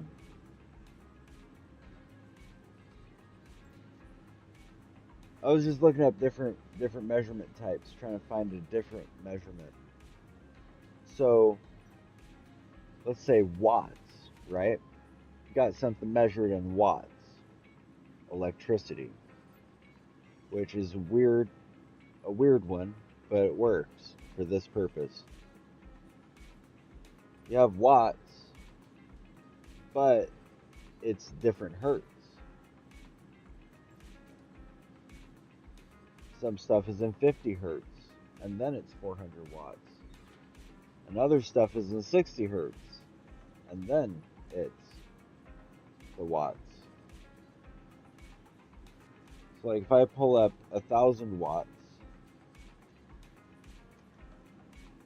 1,000 watts and 50 hertz versus 60 hertz.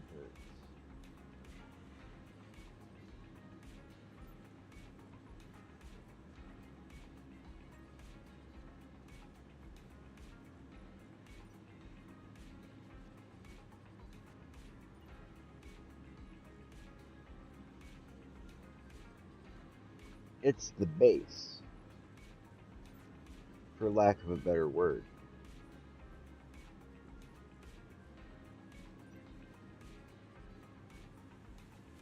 I have never heard of this. I've heard of farads. I haven't heard of henries.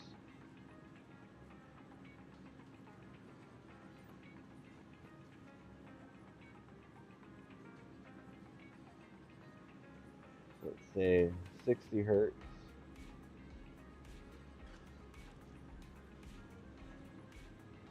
Henries are resistances. I do not want this calculator. This is the wrong calculator.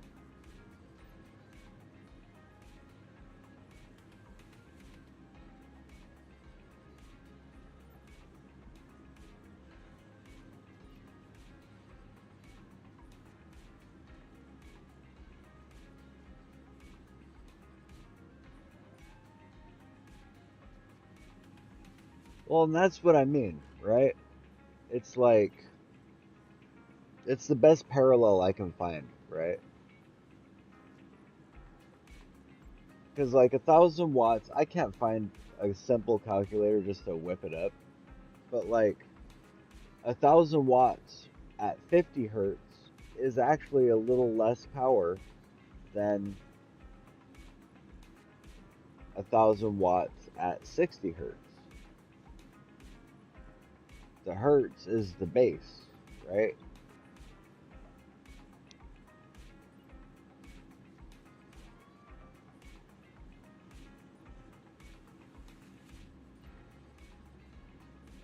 Essentially, right? So like a 50 hertz system would probably scale easier in some forms of math, like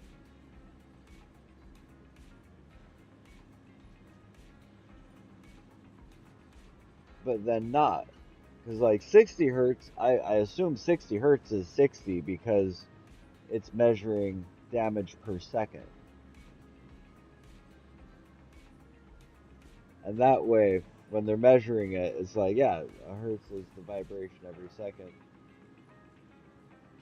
So we need a metric clock that recognizes a 50-second minute, right? And then kilometers an hour would have a damage per second.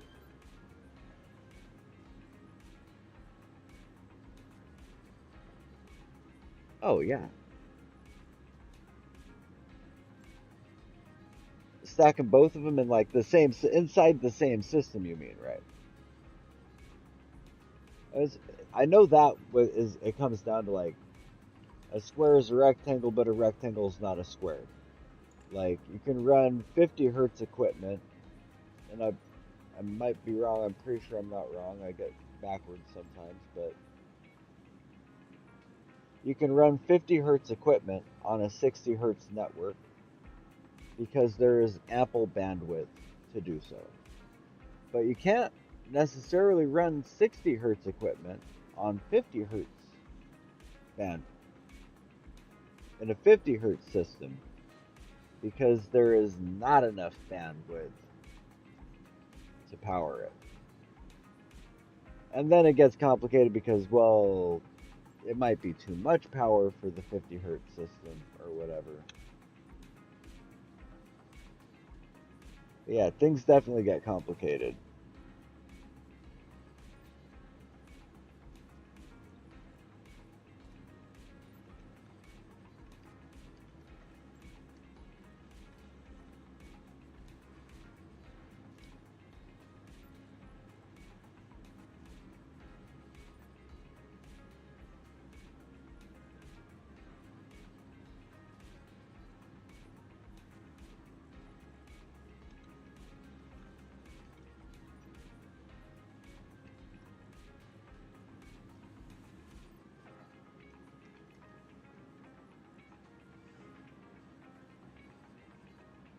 So the I always want to think the greatest common factor, which is technically the wrong formula. The lowest common denominator between 50 and 60 is 300. So for myself, I think it'd be pretty easy, to have a 50 hertz and 60 hertz system existing in one system. You'd want a 300 hertz system.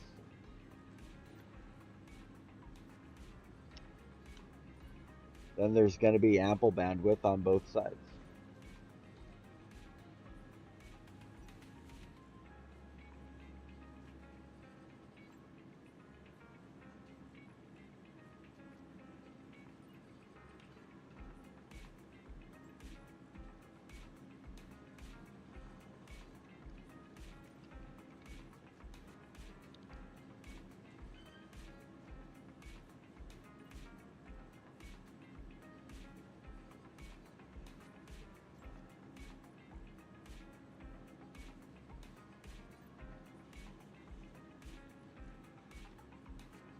greatest common factor, which I'm not as good at, the math on that side.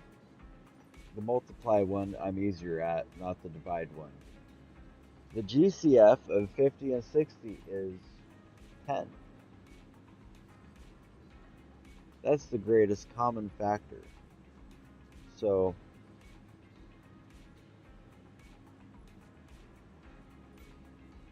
it would take a 10 hertz system running at a lot more power.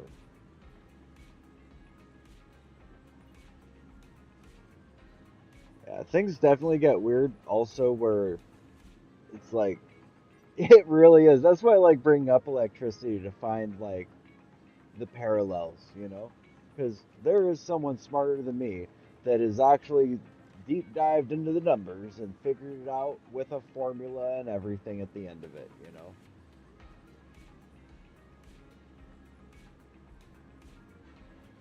Um,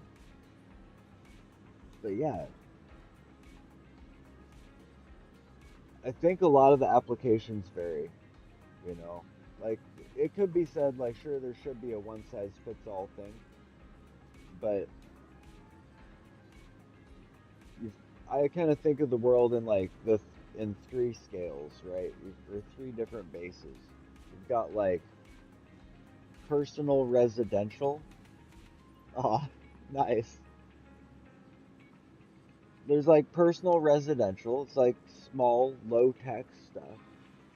Then you've got like commercial, where like toilets. I use this one as an example a lot because like it's pretty often I find myself and someone's like, "Hey, can you fix my toilet?" And I find out where they're at, you know? It's like, well, what kind of toilet is it? Like, is it in a house? Because that's a residential toilet. It's getting used, you know, a handful of times a day.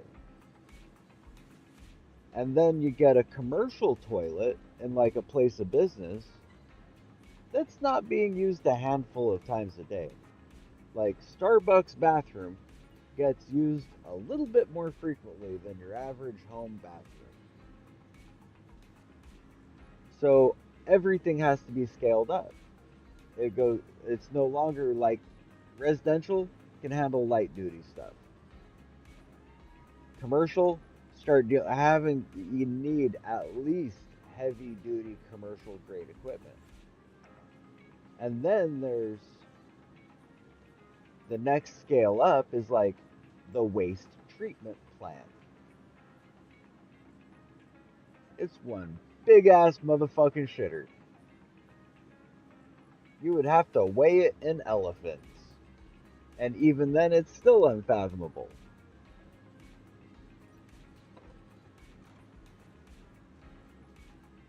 I'm glad you appreciate the conversation, honestly. Like, some people hear me as like confrontational and stuff, and I don't do it to be confrontational, I do it for conversational, you know? There's less to talk about if everybody just agrees on everything. Like, and it gets real boring real quick when everyone just agrees on everything because that's the easy way to get along, you know?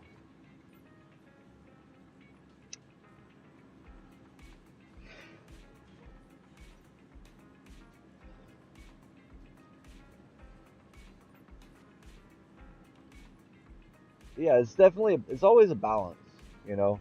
If something gets smaller over here, it has to get bigger over here.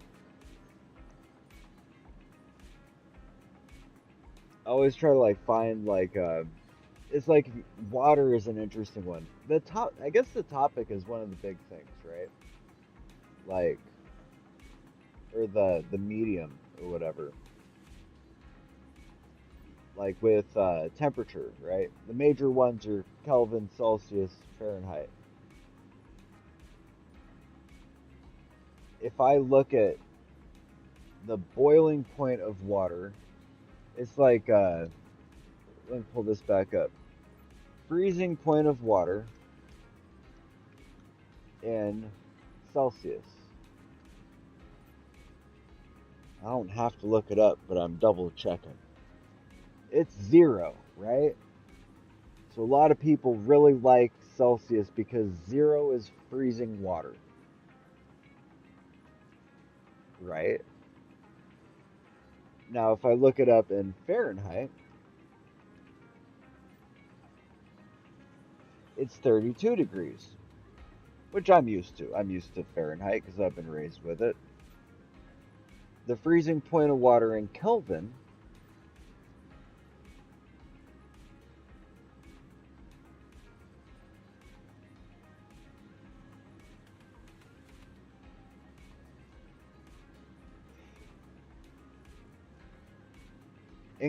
it's 273.15.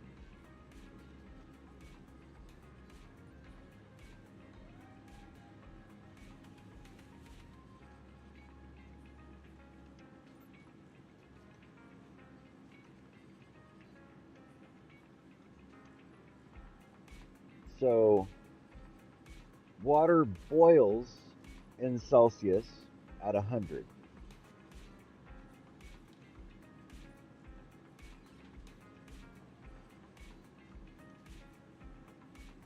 In Fahrenheit, water boils at 212.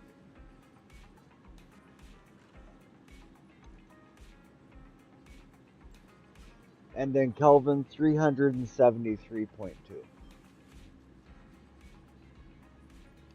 When it comes to boiling water and freezing water, Celsius makes sense.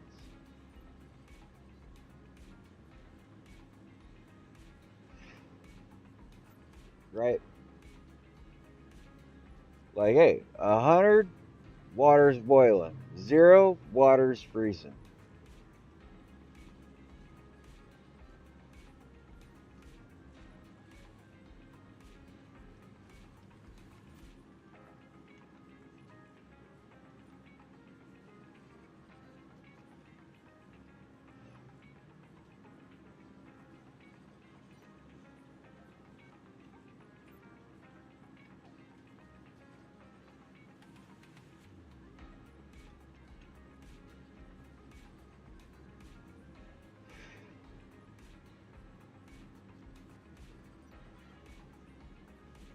But steel melts at about 1300 Celsius and about 2300 in Fahrenheit. Is like Celsius has got to be water, right? Like, I'm not a rocket scientist or a NASA engineer, but I'm just going to assume that it's using water as the base. And it works for water, but there's not much flavor in water, you know? Like dealing with steel and you start using a comma, like you could tell me that, well, it's 13 times hotter than water boiling.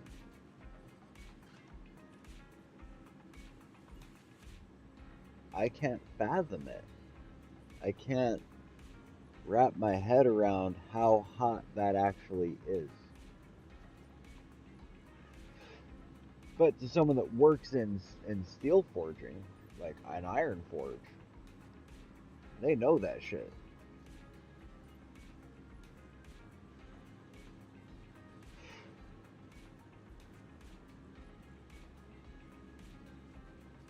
So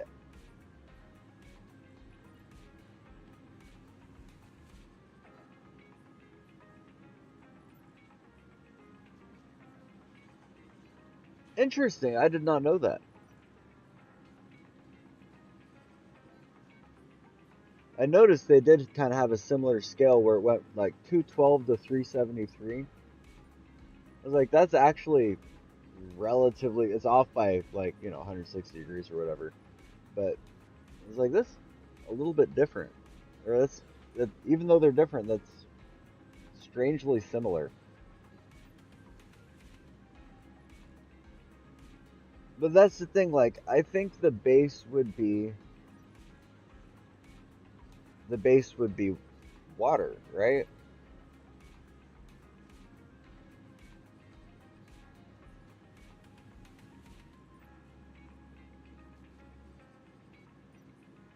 I believe it. Like, it's deep. It sounds like science, but it's philosophy. You know what I mean? Really. It's not just the what it is, it's the why.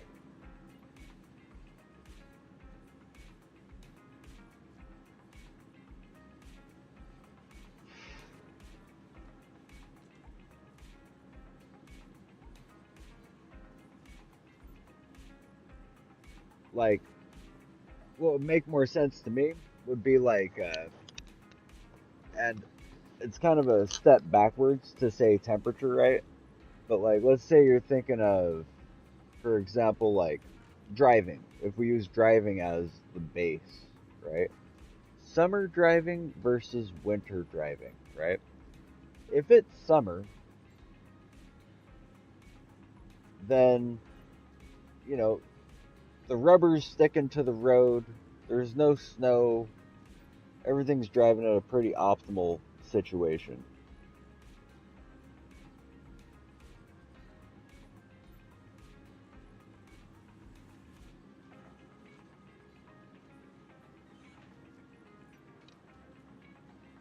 Oh, you know what?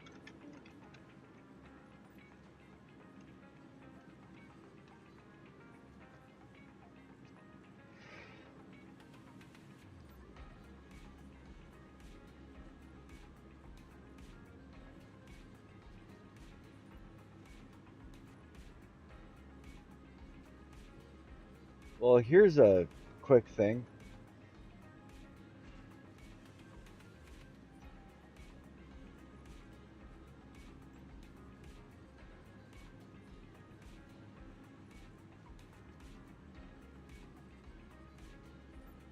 Daniel Gabriel Fahrenheit died in 1736.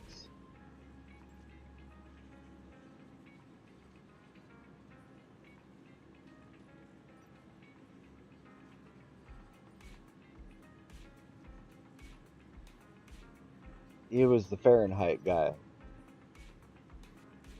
And then Romer is a Danish astronomer, Ole Romer, who had his own different system. This Danish guy thought the boiling point of water should be 60 degrees because of the 60-minute hour numerologic tradition.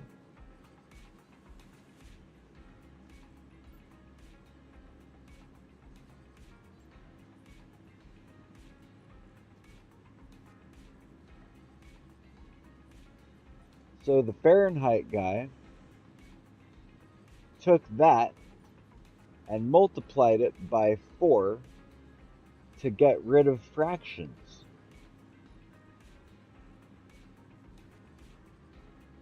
And that got 30 degrees for the freezing point, 90 degrees for the body temperature, and then for, apparently according to this article I'm skimming, for reasons nobody has ever been able to fathom, he multiplied all the numbers by 16/15ths, making 32 freezing and 96 body temperature. Boiling point for the time he ignored altogether. Um,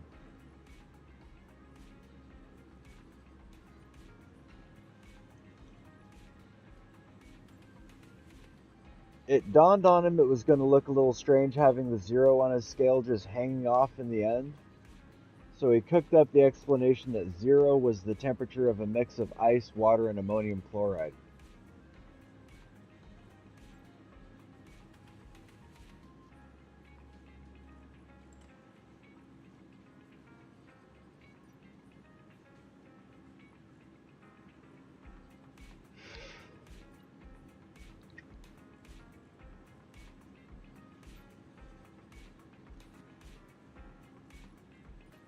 The original Celsius scale, created by Anders Celsius, is just another fucking Caesar trying to be July, damn it. The original centigrade scale was backwards, or upside down. 100 was freezing, and 0 was boiling. After he died, they reversed it.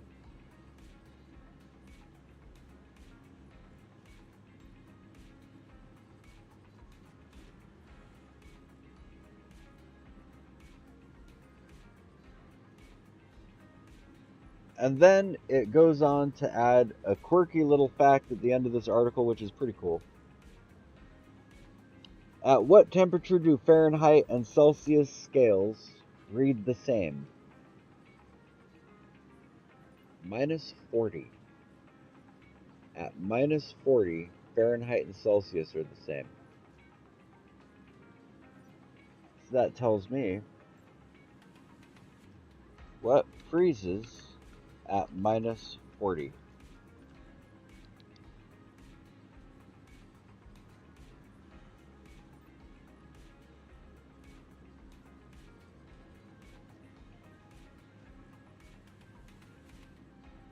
Ah, nice, nice. I was reading a hella paraphrase thing. It was hella paraphrase. Um, Things that freeze at minus 40 include exhaust from vehicles, fuel lines, untreated diesel, coolant and antifreeze, and windshield wiper fluid.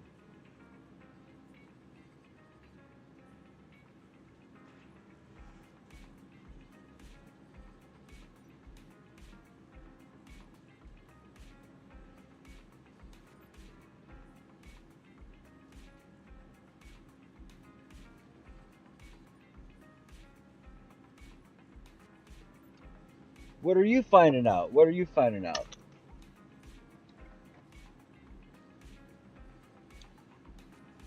My mouse died. I gotta find my mouse charger plug. One of these will charge my mouse. This one maybe? No, that one definitely won't.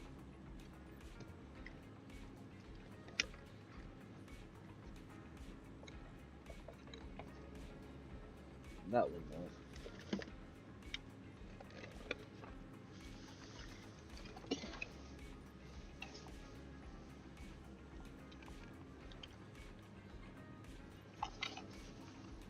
This one is actually my mouse charger. Nice.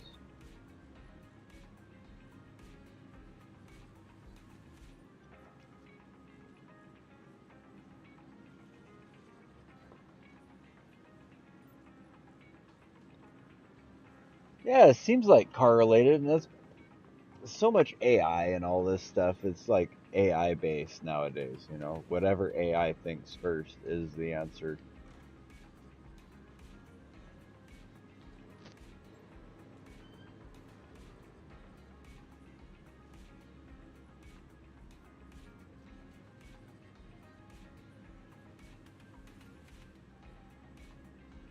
Oh, interesting, interesting.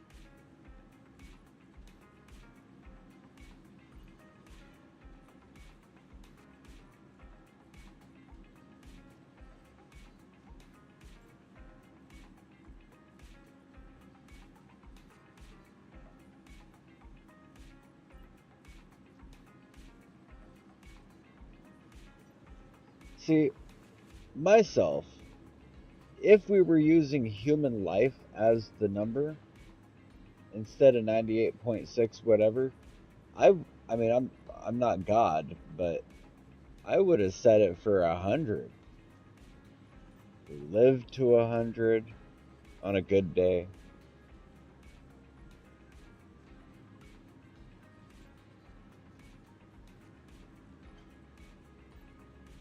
I think it should be 100. Why 90, you know?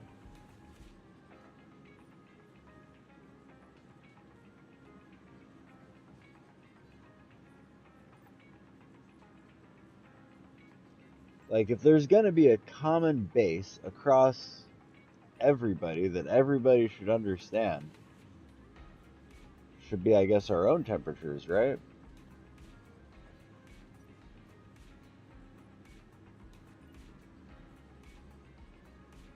I'm probably like hundreds. This conversation is still hundreds of years late to the table, right? Like, I'm sure these were topics that were brought up.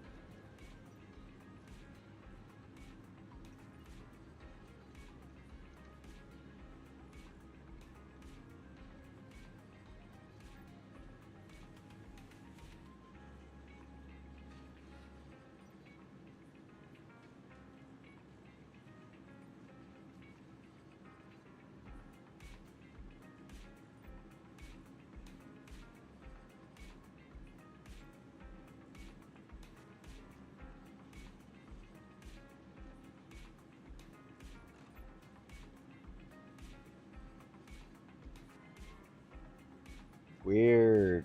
Weird.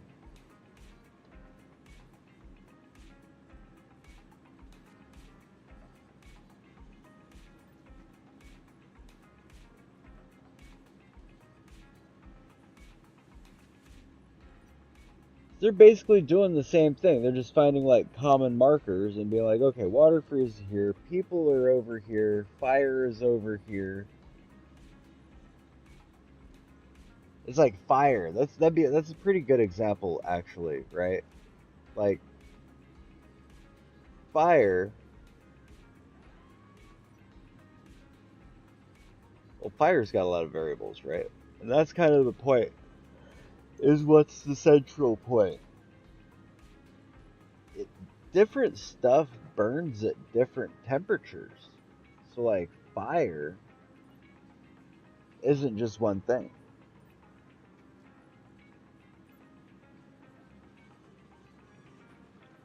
Like I could say, oh, well, fire like this. Well, that's specifically fire from butane at a specified rate and mixture of air. It's really complicated. It's a very, very specific, small aspect of fire as a whole.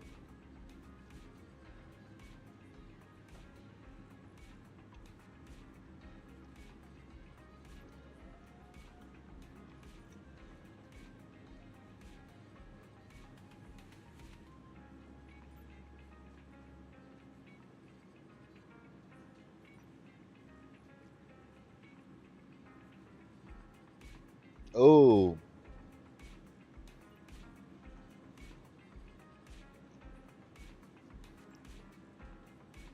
but I'm over here on a firefighter website talking about fire and measuring fire. Measure it by color.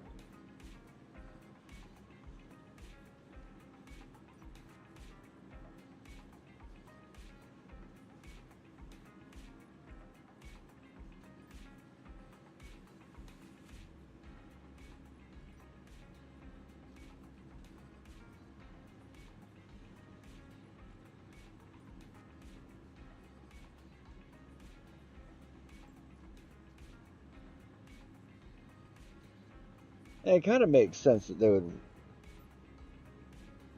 they would like try to tighten it up a little bit.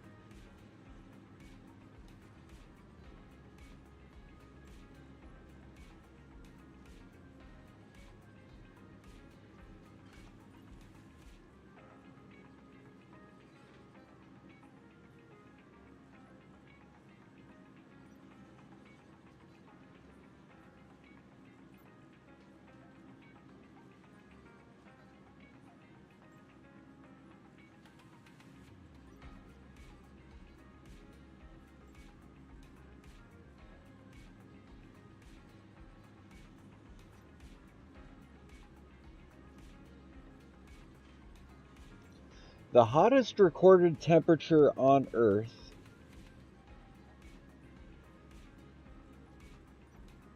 was an experiment conducted at the Large Hadron Collider. Their experimentation produced a temperature of 9.9 trillion degrees Fahrenheit, which is 5.5 trillion degrees Celsius, which is estimated about 366,000 times hotter than the temperature in the sun's core.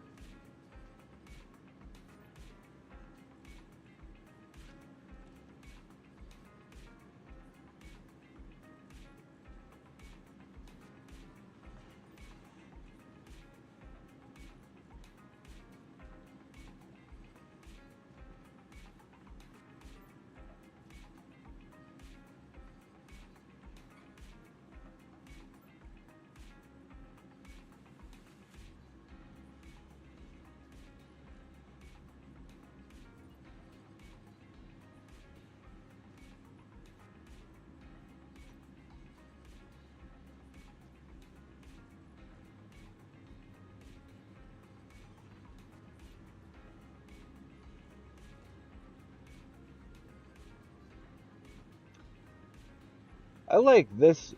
I was kind of joking earlier when I was saying about color, just measure it in color, right? But fire does get measured in color. Indigo flames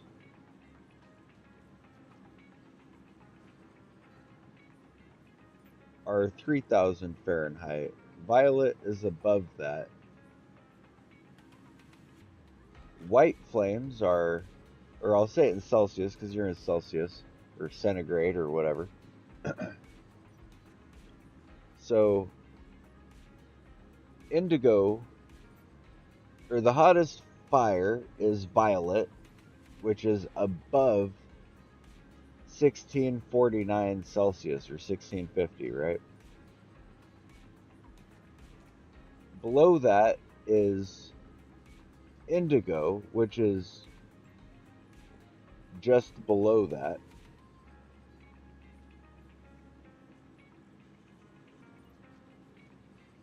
Next is white. White fire is about 1500 C. Blue fire kind of varies, but between 14 and 1600 C.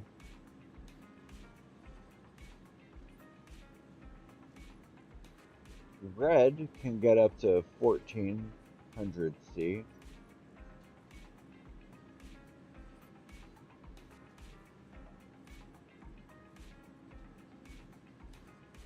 Black and green are not measurable temperatures of fire because it's due to the fuel's material.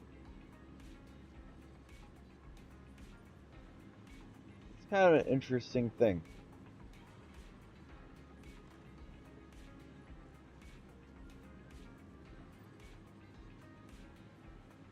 Because, like, wavelengths are probably the easiest way to measure something.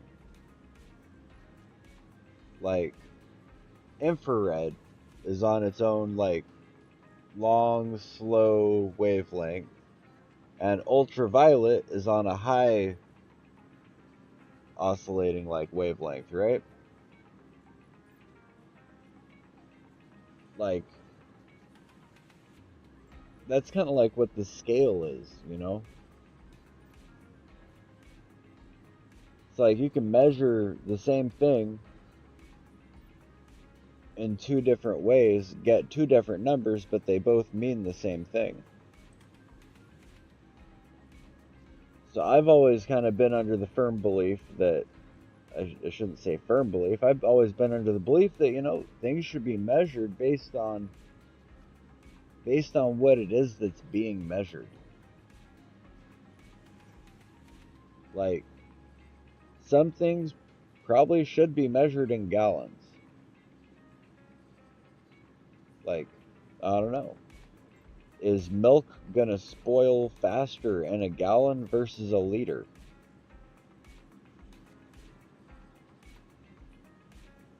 I don't know. But whichever one it doesn't spoil as fast in is probably the way to go. Like things in movement, like a gallon of milk. Like, what's the DPS of a gallon of milk in the fridge, right? Like, is pretty slow. We don't really need to measure it in liters per minute or gallons per minute. It's a stationary jug of milk in a fridge.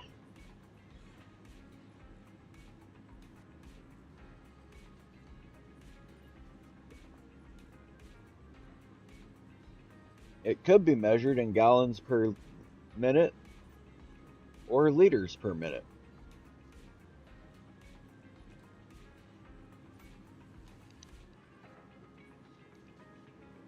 It was Calvin and Hobbes, wasn't it? I knew it was Calvin and Hobbes.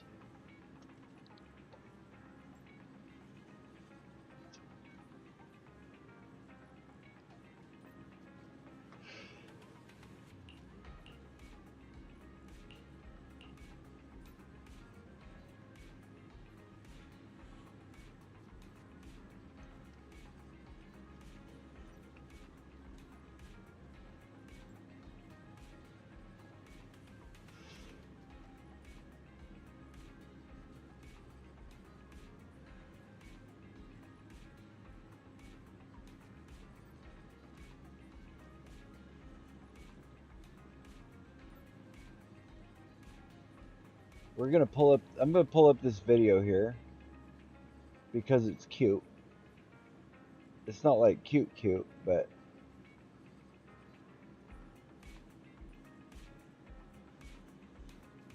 this is the one I'm gonna use.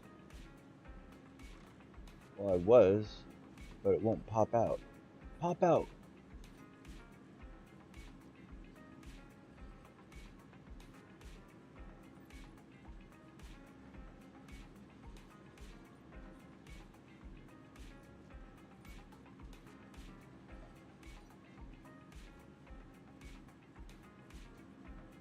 Oh wait, I have to go over to here, I think, and then I can pop it out. Now I can pop it out. Here we go. Let's see if I got this working or not here. Maybe I do.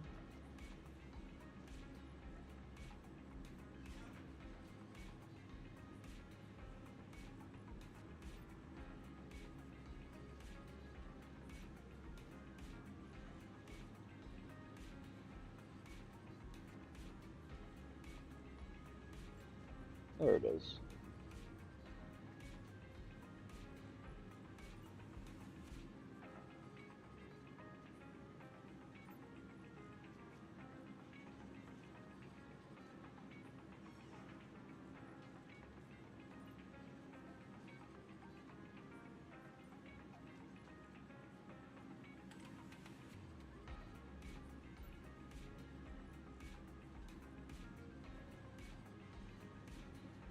In Fahrenheit, 0 was the freezing point of salt water and 96 the temperature of life. Celsius had 0 and 100 set at the freezing and boiling points of regular water, while Kelvin is just Celsius offset so that 0 is the coldest it gets.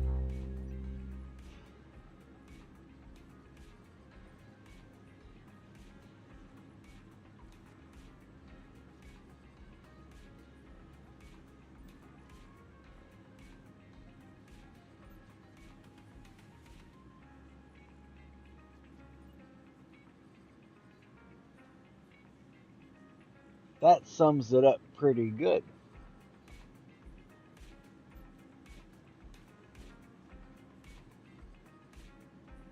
Yep, it is absolute 0. It's a pretty good starting point. There is no negative Kelvin unless you're measuring time travel. In which case, it's moving time as it moves. That's what I'm talking about.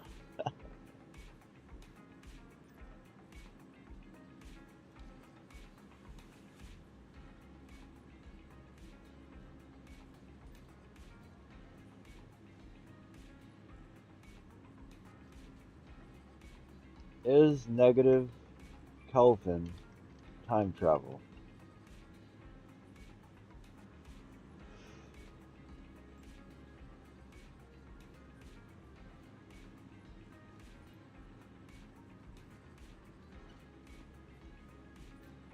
Negative Kelvin temperature does not imply time travel, according to AI.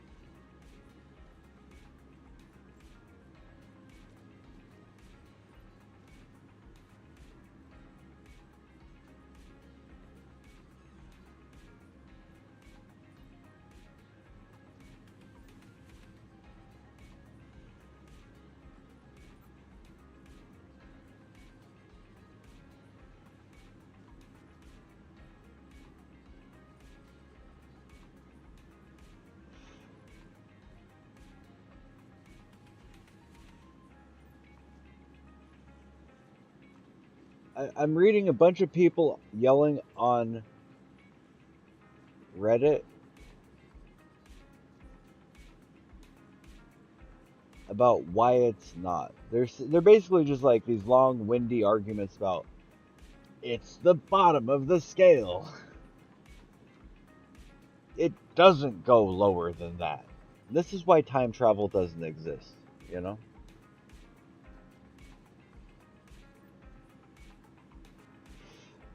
Alright. Negative temperature. Certain systems can achieve negative thermodynamic temperature. Their temperature expresses in negative quantity on Kelvin or Rankine scales.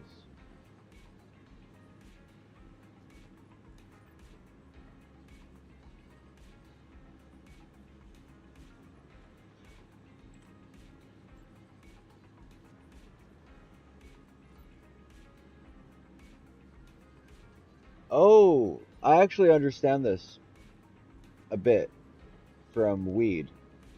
So I'm gonna read this chunk of wiki that's talking about negative temperature. It's like wiki negative temperature. A system with a truly negative temperature on the Kelvin scale is hotter than any system with a positive temperature. If a negative temperature system and a positive temperature system come in contact, heat will flow from the negative to the positive temperature system.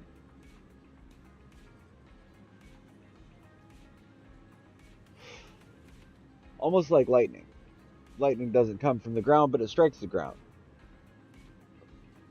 Or it looks, no, lightning doesn't strike the ground from the sky. It's caused by the sky, the cloud in the sky, but it comes from the earth to the cloud, not from the cloud to the earth, right? That is basically negative temperature. It's all about that point of origin, right? I was reading this article. I probably can find it. Um,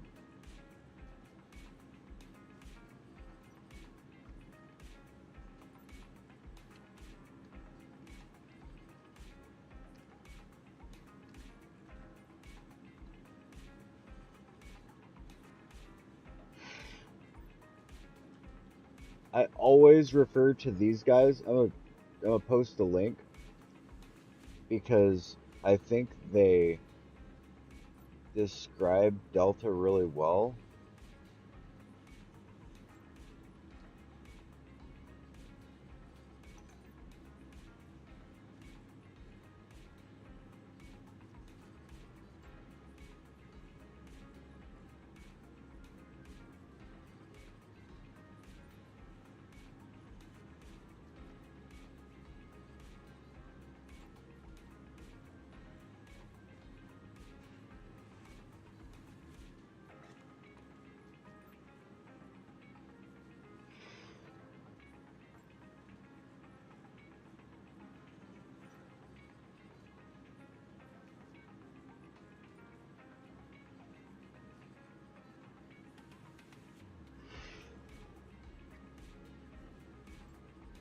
Well, these guys revamped their website and they changed their fucking thing. Damn it. It used to be great. Let me see if I can find their old one.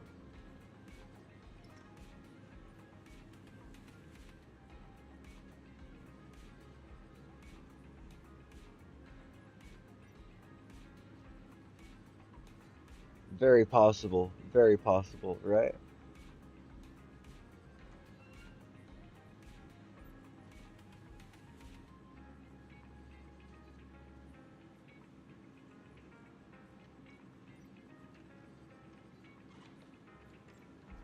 It's all the best word I can think of to describe it is velocity, right? To have a velocity of something, you have to have a something, right? But that one something on its own isn't anything. Like one thing on its own doesn't have a velocity because velocity is measuring it's going from here to here, right?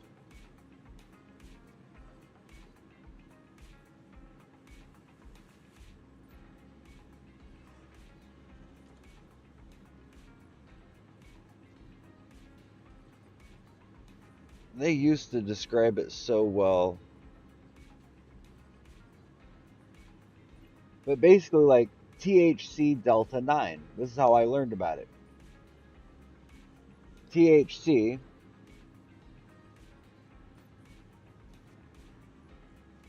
delta 9, little delta symbol, and 9. Delta is a temperature, right? And it's a varying temperature. They can't just say it's this Fahrenheit or Celsius, whatever. But that temperature alone on its own doesn't exist. You have the thing being measured, you have where it was when it was being measured, and you have where it's going. So, like, all you can really measure is the vessel that it's in. You can't actually measure the thing. You have to measure the thing that it's in. It's like if I'm driving down the street at 60, whatever's, right? If I'm driving down the street at 60, technically I'm going 60. But it's not measured as that human is going 60. It's measured as that vehicle is going 60.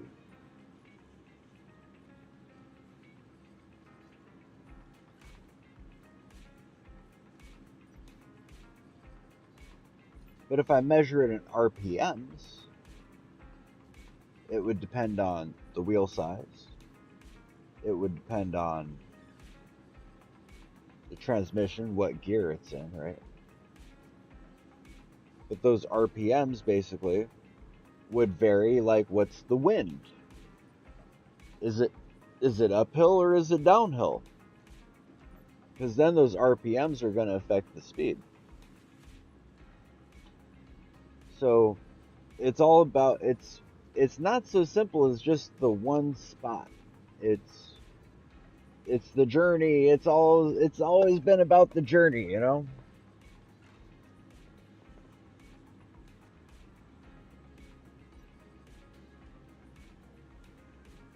Yeah, delta 9 is the temperature at which THC is basically activated.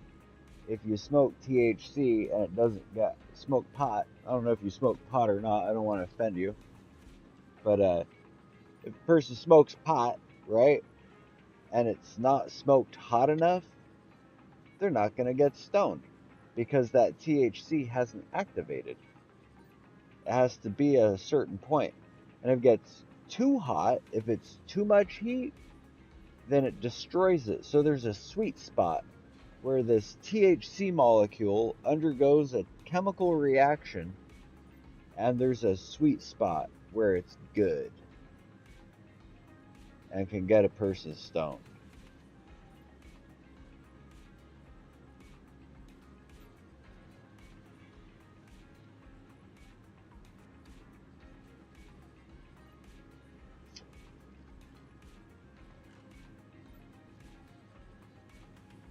Can kind of wing it, and it's usually good enough. But there's a science. It's like usually find out about this in two different weed things. If you aren't a stoner at all, or if you're like specifically like opposed to weed, I can change the topic to a different thing. But until then, I'm gonna keep going on. two of the big examples with weed, one is oil extraction, where they basically, like, the common way nowadays to do oil extraction is with heat presses. Is basically a heat press, right? Oh my god, that started dong dong in the game. It threw me off. I was like, what the fuck? It's only over here on my right side. So take two heated plates, like, nice. So Delta 9 is the sweet spot where THC is in its most stony version, the best version that gets people high, right? The old way of doing THC extraction from a plant would be like in water. You take like a bucket and weed, a fuck ton of weed, and just mix it. And what it does is the ice and the water gets the weed so cold that the little oil crystals, I'm paraphrasing a lot, like stoners are going to be like, it's not oil, it's a crystalline, whatever. Basically, take like a pound of weed, throw it in a bucket and a bunch of ice water. Mix that shit up, and the THC crystals off of the plant fall off of it. And then they strain it out with a fine mesh and a finer mesh and a finer mesh until they get the really, really good shit, the finest particles that fall through. So they would use like an absolute zero, for lack of a better term. They're using an absolute zero base to get it extracted. And that was the way for many, many years. How oil extraction has evolved to now, because that's in its raw form. That's like preserving the shit out of it, right? Or the piss out of it. I don't know which it would be. Preserving it without destroying it, right? In the cold temperature. So when people make, like, if it's a company, they're making a commercial vaporizer where it's like weed oil inside a cartridge. Well, I guess there's a few different ways. Some companies will do like an alcohol extract, like they'll mix everything with alcohol, science style, right? Everything that's absorbable by alcohol moves into the alcohol solution, and then they separate the alcohol from it, kind of the most common tincture on the planet, right? Alcohol. And then they separate the alcohol from it, and what's left over is the THC.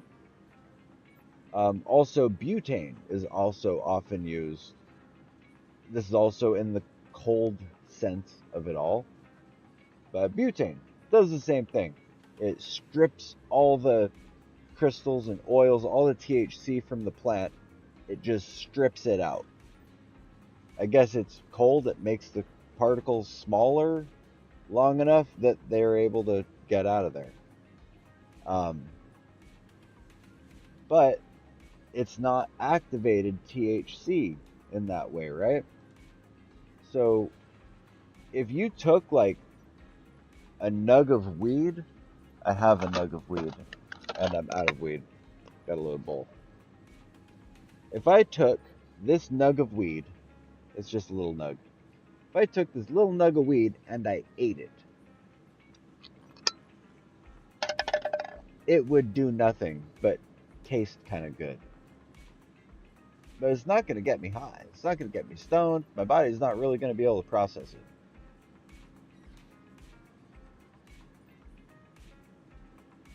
So it has to be,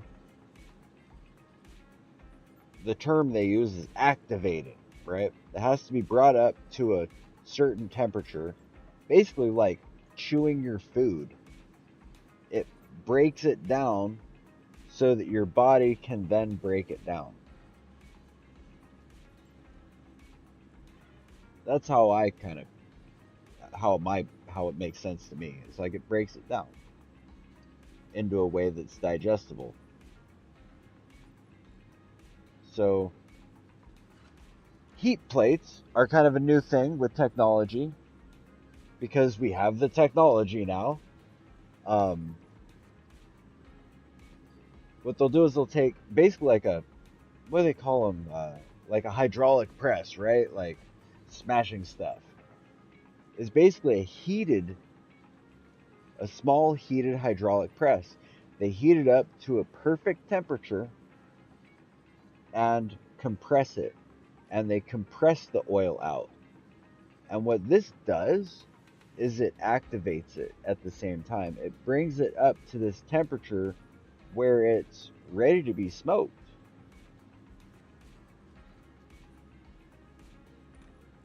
So the difference between, like, if you got oil, if I got an oil that was made from crystals, right? If it's just the crystalline structure, it's not activated or anything, it's this raw, it's just the raw molecules in their preserved frozen state, and I eat it, it's not really gonna do anything necessarily, right? Like my body's only going to be able to heat it up to roughly 98.6 degrees, right? When it's heated up first and extracted, it breaks it down to this delta of 9. And that part gets kind of confusing, and I have articles saved from when shit made sense before they renamed things. Yeah, that's basically how I would explain it. It's particles, and they get smaller. You vibrate them up, and particles get smaller, and they're easier for the body to intake. The easiest way I can describe it is this: edible, like pop brownies. That's kind of a common one. Most everybody's heard of like pop brownies, weed food. If you just took weed and put it in ice cream and ate it, it's not going to work. So usually put it in brownies, because brownies have to be cooked to a certain temperature to get a perfect brownie. That temperature tends to be the same temperature as what activates that THC. So the weed has to be cooked first, and then a person can eat it, and the body can actually absorb it from eating it. And it kind of goes the same way with smoking it with oils, where temperature is a bit more critical and sensitive and stuff. But anyways, I don't know how well that made sense. The eating it is probably the best way I've found to describe it, where it's like, yeah, you can't just take weed and put it on top of some ice cream and eat it, and there you go. Like, it has to go through a little bit of a chemical reaction first. And yeah, that's where weed brownies come from.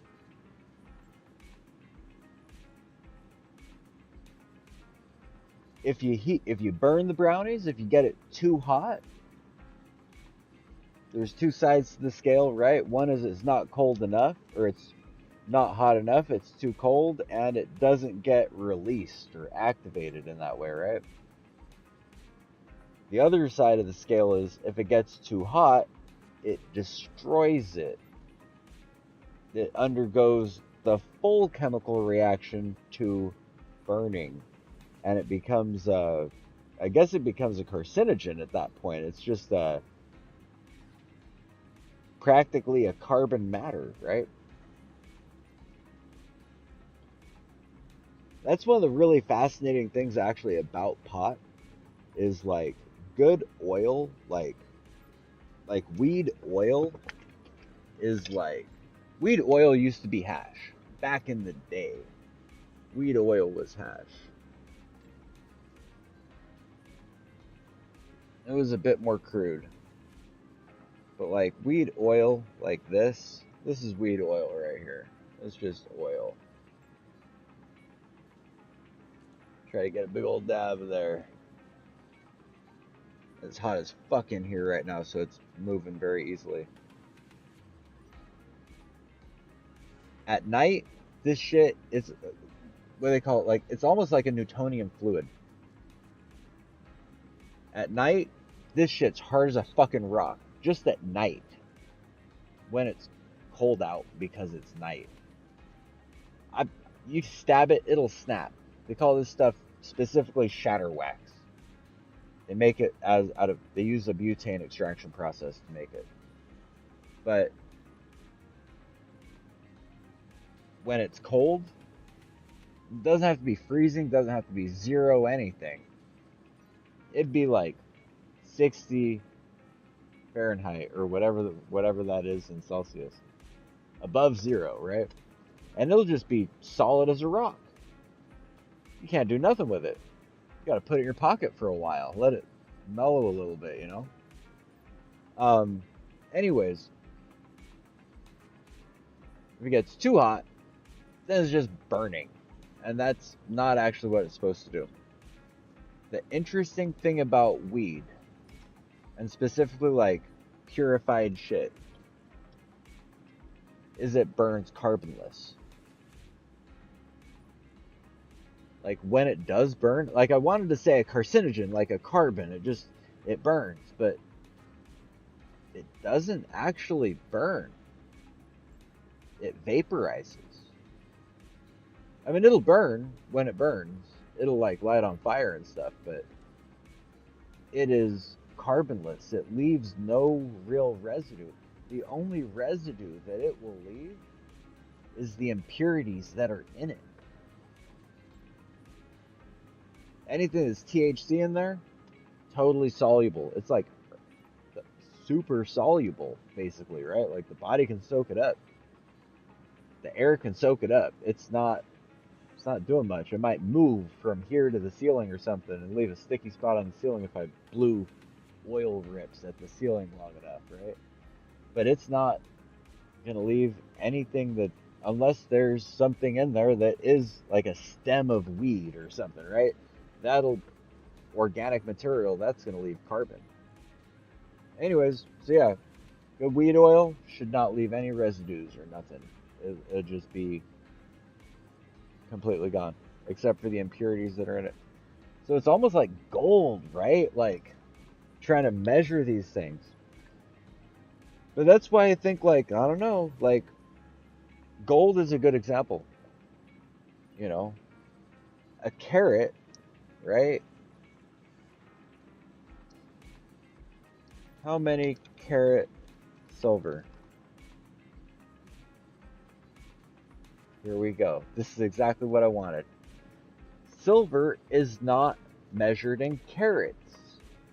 Instead, it is evaluated by purity, commonly referred to as its fineness.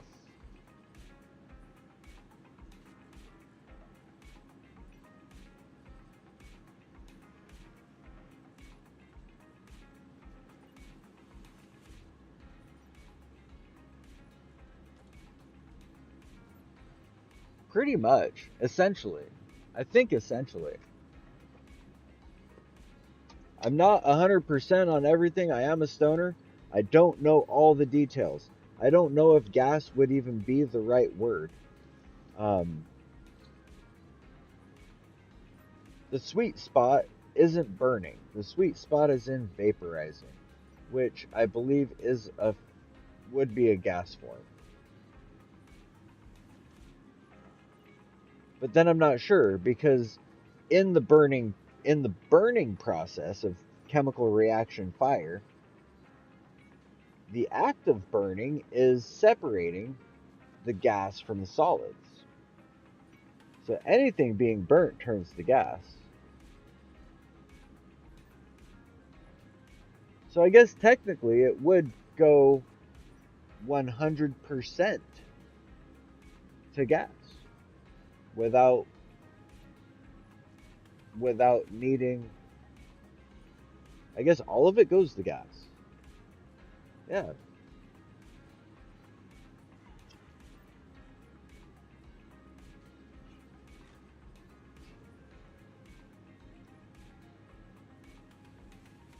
So that's why smoking pot itself, use the fire to kind of separate it a little bit, but smoking anything isn't good. I say that because I'm live on like 5 different sites, and TikTok has informed me my live contains themes that some may find uncomfortable and has been restricted. Reason? Trading or using tobacco. Fucking TikTok. Fortunately, I don't care. But they are not. TikTok's not my home.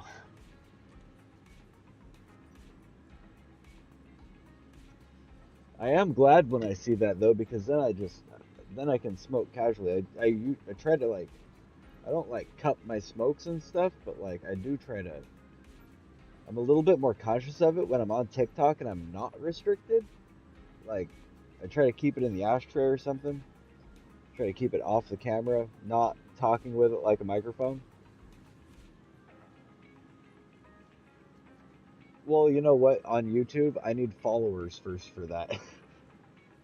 TikTok has enough walk-ins that like there's usually some fucking Karen ass mom or whatever that hits the button, you know. This shit's not automatically AI done. It's just like I assume it's some other content creator that's just trolling around or another content creator's studio just trying to get other people limited so that they so that their breadwinner has more views and hits and shit.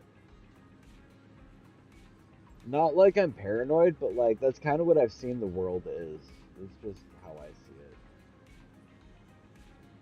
Cuz like ultimately like to stream on Twitch, there are certain requirements, right? Broadcasters have to be 18. YouTube, you can't go live unless you're 18. TikTok, terms of service, you can't be a live broadcaster under the age of 18.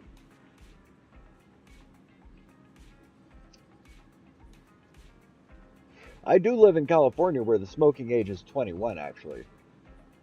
And I've been smoking since I was 14, 13, 13 even.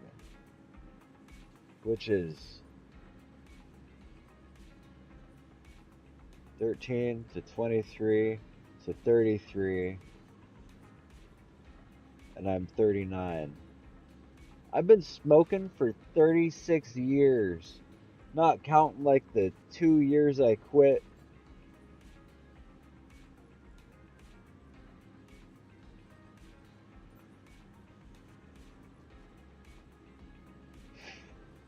So anyways, yeah. I'm pretty restricted on YouTube though too. I got a note from him, an email from him saying it was like one of those cheesy fucking auto emails. It was like, "Oh hey, congratulations on being with us for 14 years." Been on YouTube for 14 years. You look up shadow ban in the encyclopedia, not this guy's face because I'm shadow banned for fucking tobacco. So, all my competition are like skeezy models and shit. I say skeezy models because their studios are skeezy and they work for them. I say it that way because that's my competition. I'm not out here competing with fucking Dr. Disrespect or dude streamers and shit. You know what I mean? I'm out here competing with fucking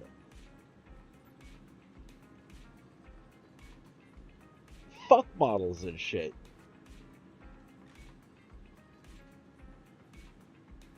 Same. Ultimately, it's the same thing. It doesn't matter if it's tobacco or whatever. Tobacco or topics, it's adult content. And it goes in the fucking porn bin. That's the truth. And what's fucked up about it is all this. Oh man, there's the rabbit hole. It's this big. I'm in it. Um,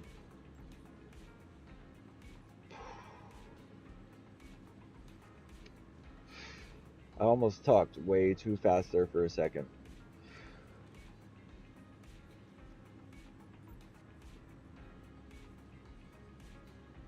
This is what happens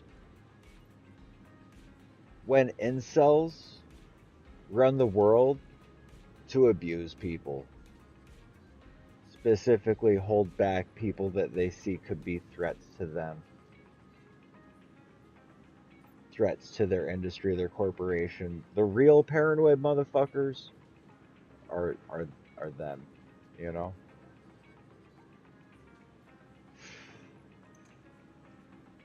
Cause like how social media when it came out, when all this shit started popping off, Facebook, Twitter, those are the big ones that like first started popping off, but Facebook, Twitter, MySpace, right?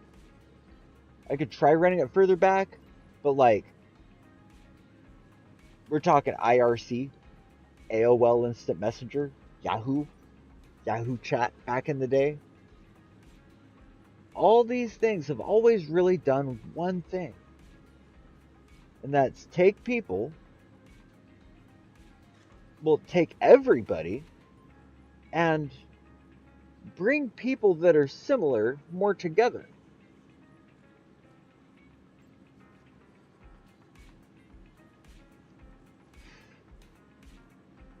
And they don't do that with like two things: smoking and adult content. They fucking blacklist that shit. There is a few other things, but like that's pretty much it. It's fucked up. Like I've only been on Twitch for like 2 years, I want to say. Technically, I've made a Twitch like early on in the day. When I could make a Twitch, I refused to participate in the Justin TV business. They had weird, um, they had weird entry requirements, and I was like, fuck no. But then they let up on that shit with Twitch a little bit, so I was like, I jumped over on. At least got myself an account, but I never did any. Like I've been out here 10 years. No, 10 years on Twitch, I think. But yeah, YouTube, I haven't even been going live on YouTube because I tried for maybe, well, I guess I can do the math. Been on YouTube, well, it's probably been 11 years now. Been on YouTube for 11 years since I got the ability to go live because it used to be. I don't even know if it still is because they keep lowering the bar. Used to need to be monetized to be able to go live. To actually even be able to upload and store and live was a thing. It had to go through something. I don't remember what it was. It took me a fucking while to even get that.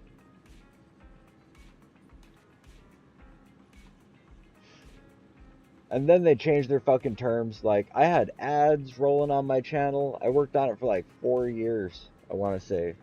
Something between two and 4 years.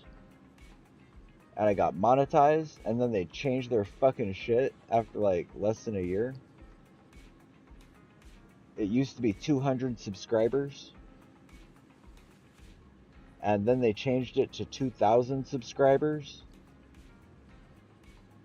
And like 8 years have passed, and I think I'm up to 226. But I started off my YouTube as a music channel only, like strictly music, only original music, me, my guitar, playing music.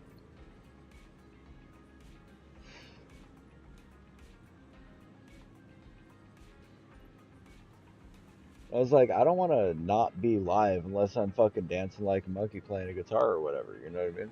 That's not right. So Yep. We have gone up about 25 subscribers on YouTube in the last 2 years of going live like 10 hours a day.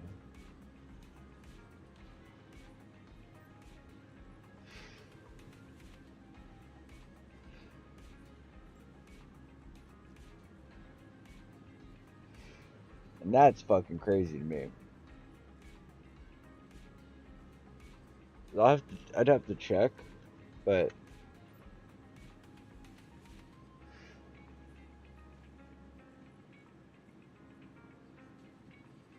here on Twitch we're at 157 after 2 years.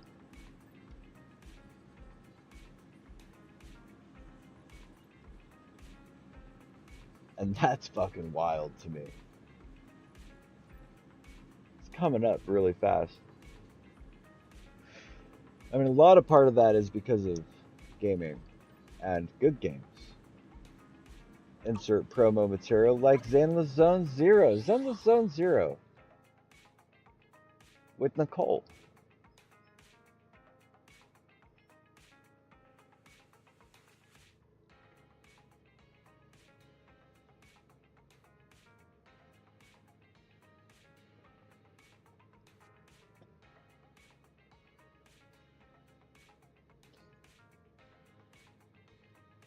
Yeah, what pisses me off about the whole thing is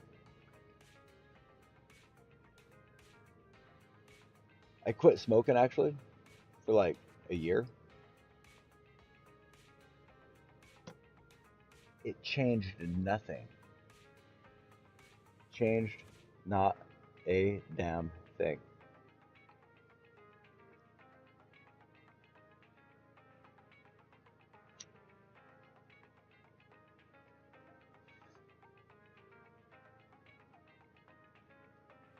And that's really some bullshit.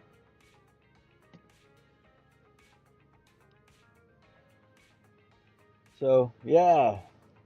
YouTube, it is what it is. I still do push music.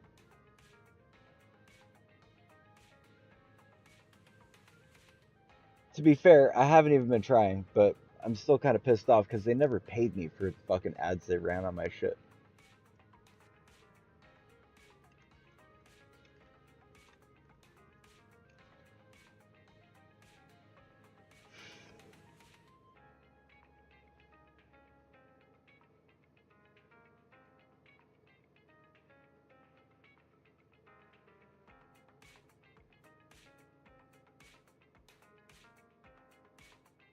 I did do repair videos, actually.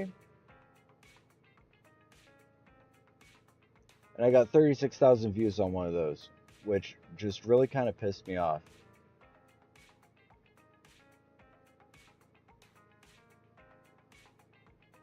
Like, I'm glad, don't get me wrong.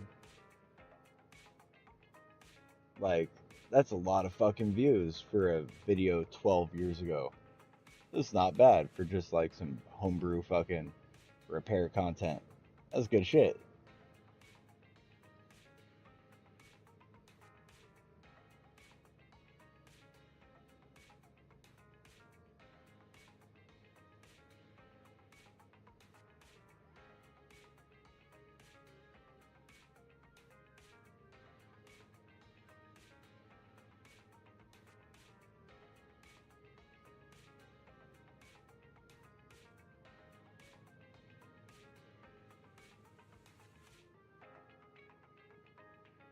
We're about to hit a button here.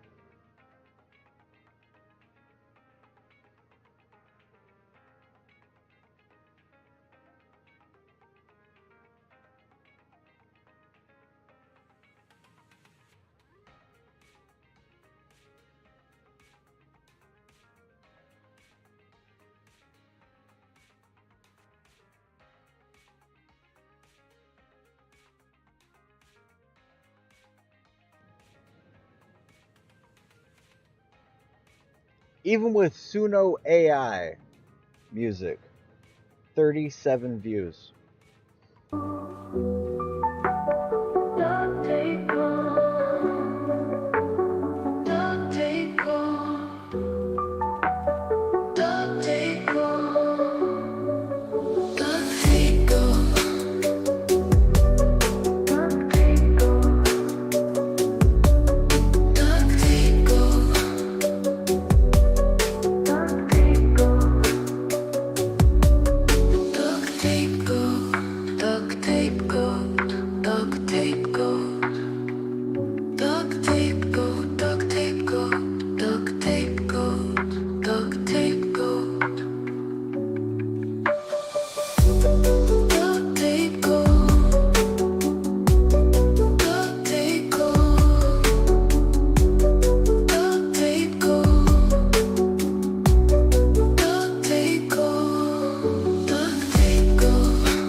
It's upsetting.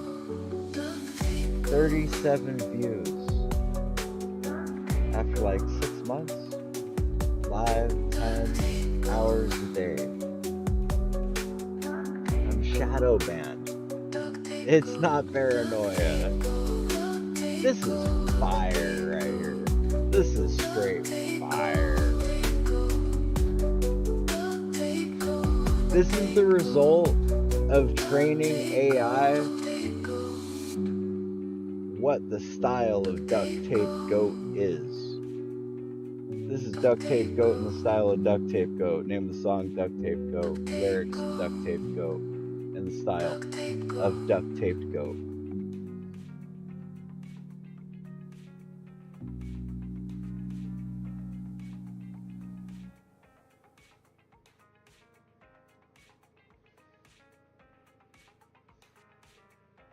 Duct tape go.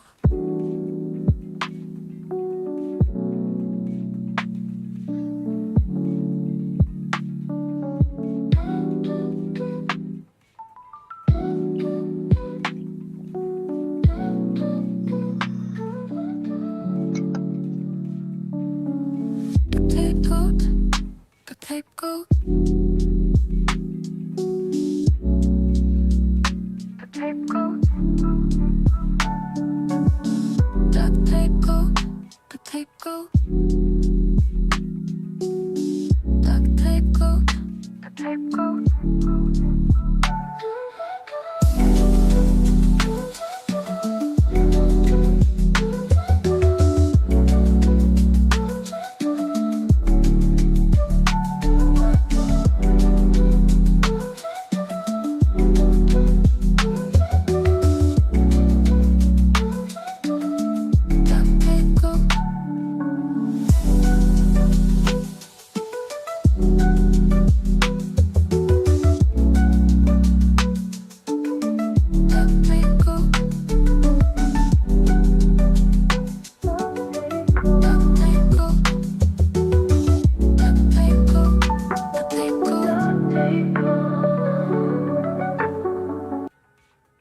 Tape goat.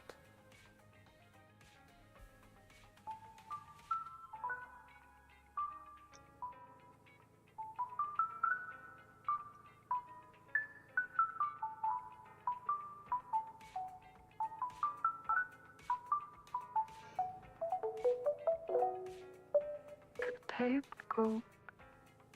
Now granted, this is not actually what Duct Tape Goat's music sounds like.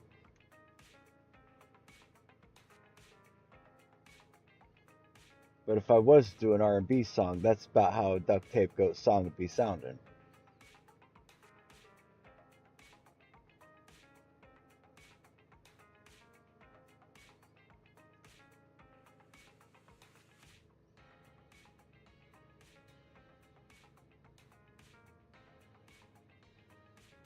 Actual Duct Tape Goat music through AI. In the style of Duct Tape Goat after the result of training it like legit like what Duct Tape Goat music is. As he says, he is famous for his fifth. This is for this, the case for all the while. She used to have to use a function of a sheet of this is for a sense of this through all of us, and as some such RSI as these fees to pay for those of us saw for one set of rules, and says to use this for these fees says seasons as soon as the source was one. Some of Wilson's use this for its use, its massive use this as RSI use all and sin. See some events hills 5 as often means all the more efficient system.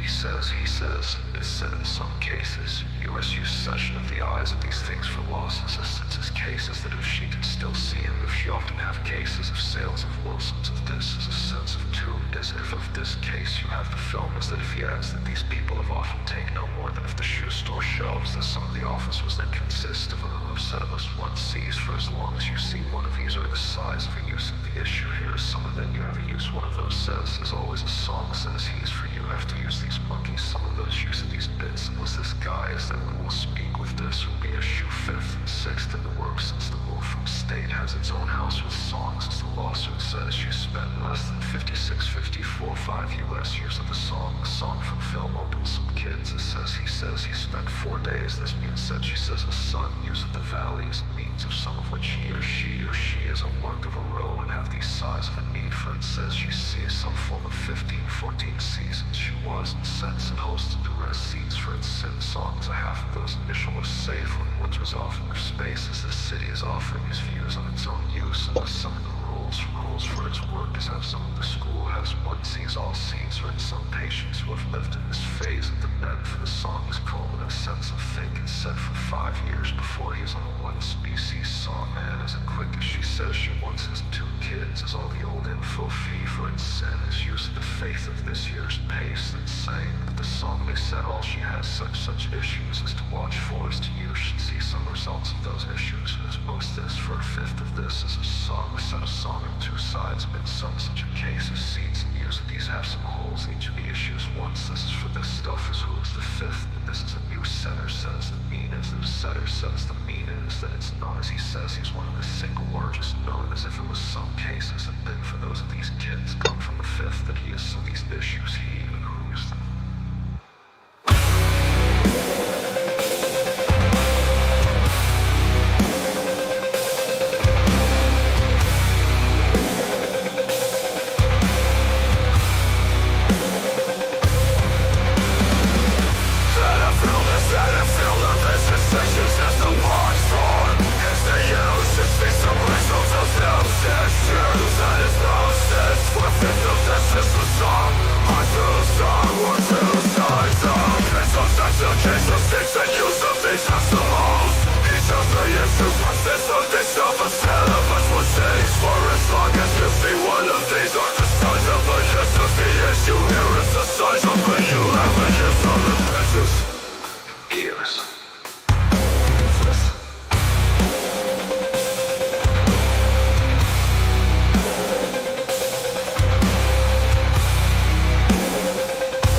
This is a bit more the duct tape goat style and sound right here.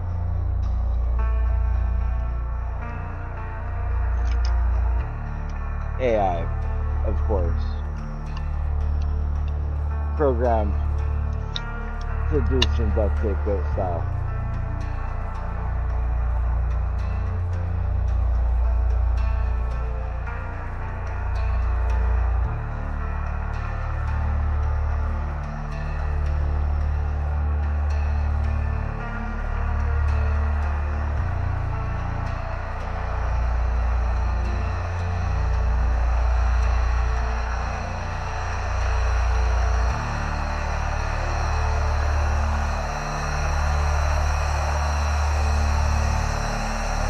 Do some cases have you been insensitive sense of loss of faith in this day for wins a 5 to use the movie files and can see all those rules such some of the infant was as if to make sure she gets a piece of some of the song is a different case since the men's 5 wishes he says that informs the public will have before us know.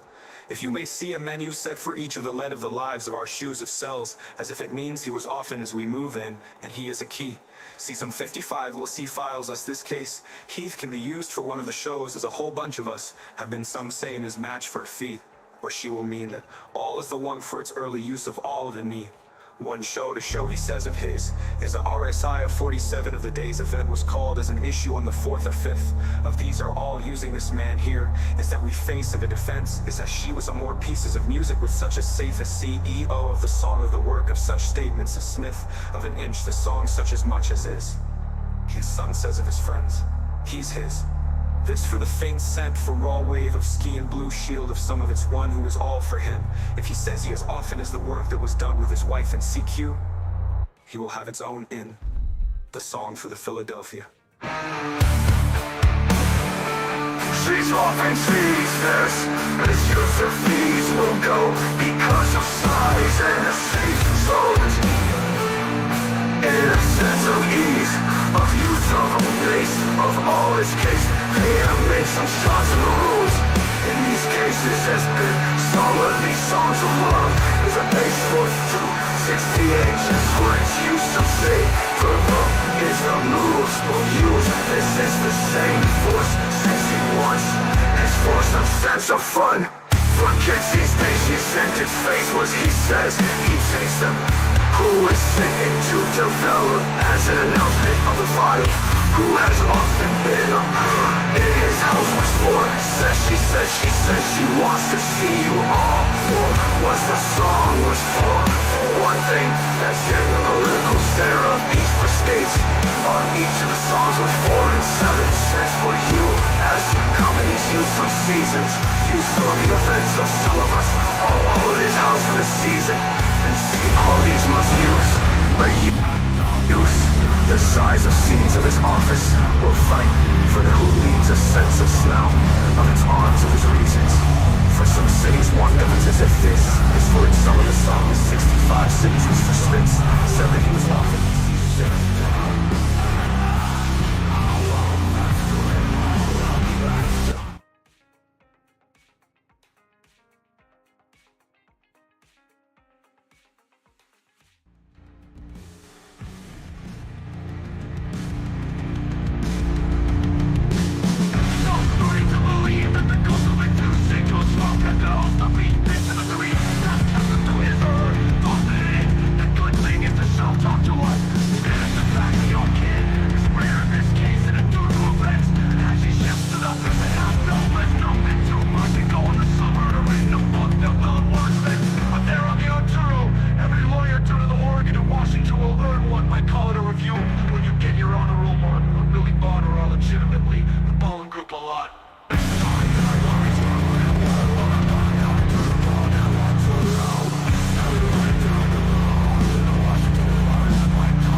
And that just goes on and on and on and on for like hours.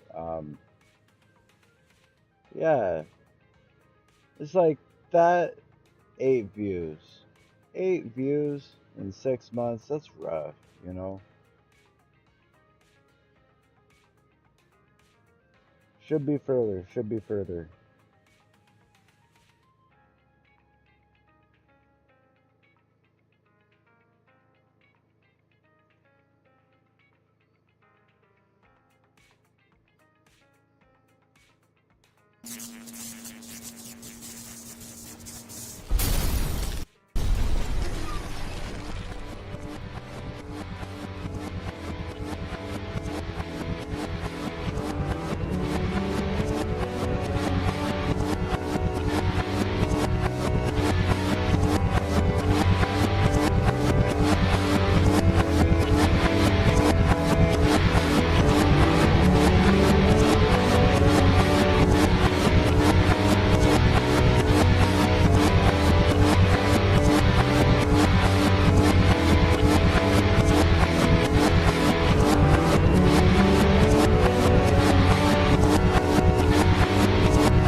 Actually some Duct Tape Goat studio shit.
That's some duct tape goat music there.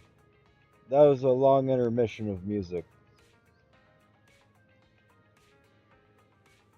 But yeah, I started streaming when I was like, oh, you know what? This will be good promo for fucking music.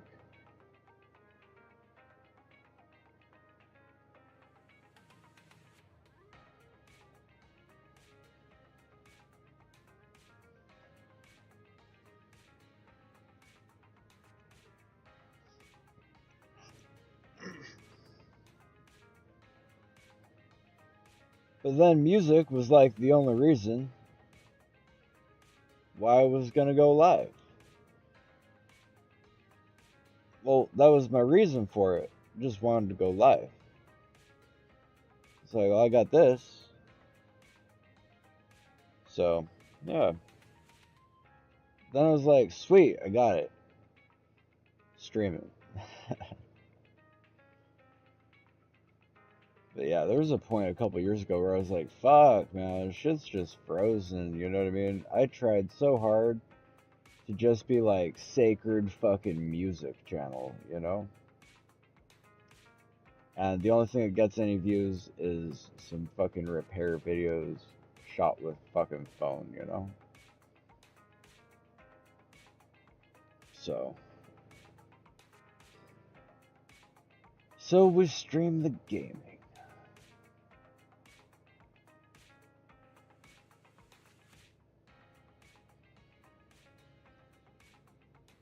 Though, also I say that, I have to run errands for a little bit. I do have to run errands for a little bit. I might not have to go anywhere. I might be able to run errands from my phone. In which case, I don't actually have to go anywhere. But I'm probably going to turn my microphone off to do such business.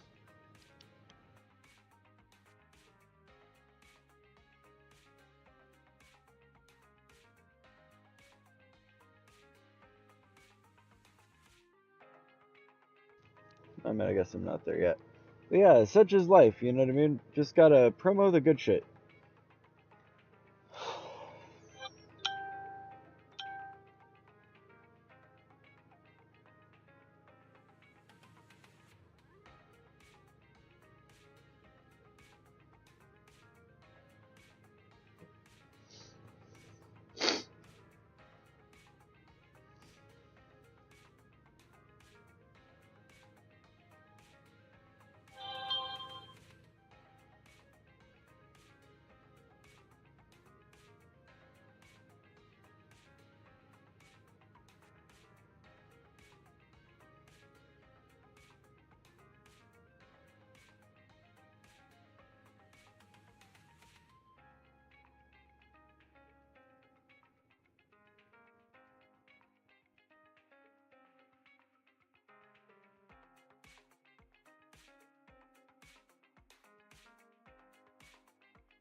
Oh, alright, doing it.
All right, everything is done. I'm fully caught up.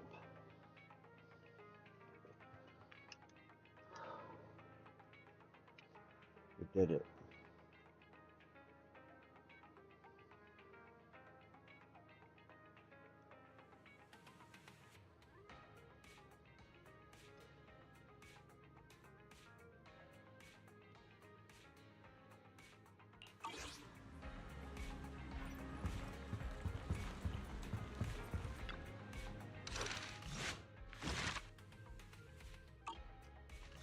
Ah, I'm gonna do the video archive last. I wish I could do missions over here, because that'd be a lot funner. You know? Just like, come over here.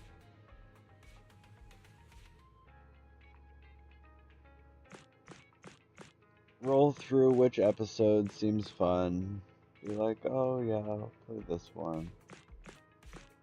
Or this one. I know that I'm gonna spend like 20, 30 minutes. Maybe longer. Playing through and reading the story. But no, I have to go to the HDD.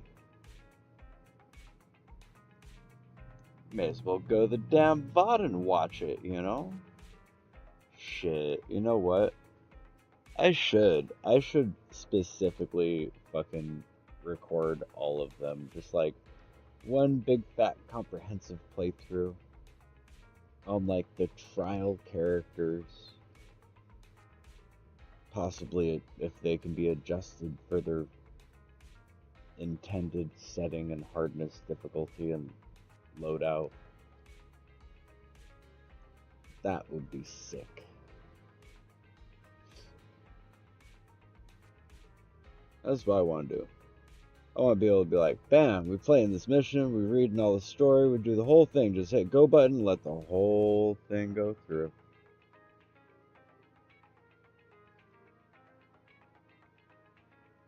It's hot as a motherfucker in here, y'all don't even know.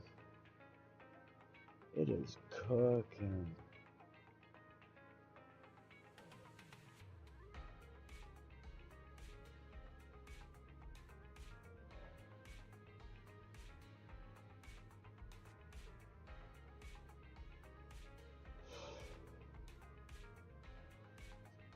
How hot is it in here? I'm breaking a fucking sweat is how fucking hot it is in here. It's like, it's so hot in here, it's fucking gross. Like, I should have a temperature reader. Probably would just see whatever the computer's at, and that'll do it. Let's see. Computer, tell me what's the fucking temperature of you, because that's probably the temperature in here.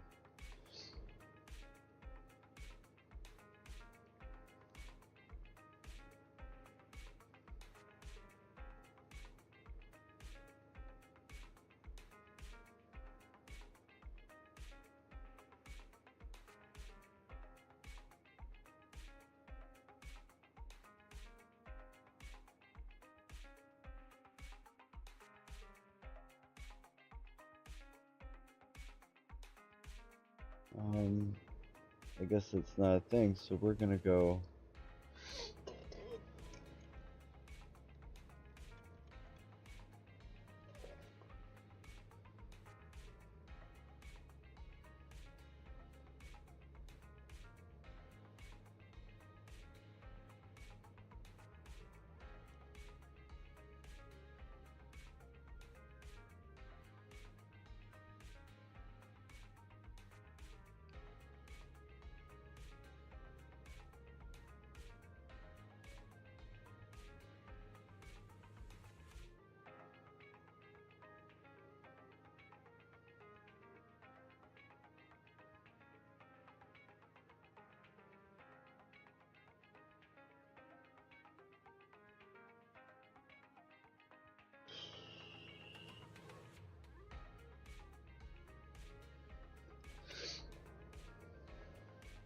I think I got it here.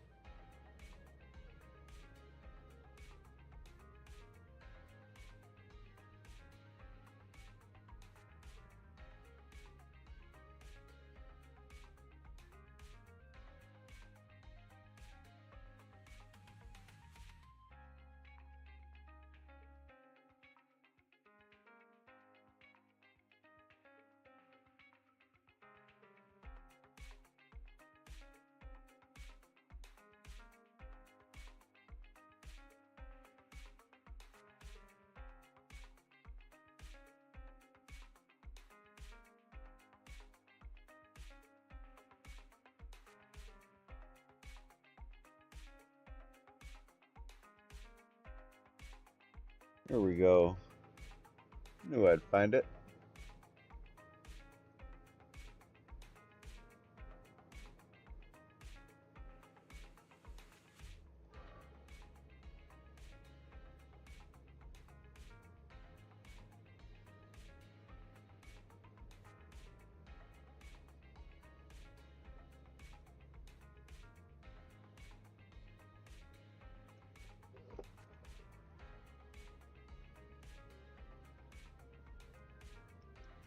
I thought I found it.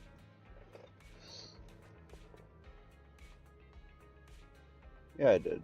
There it is.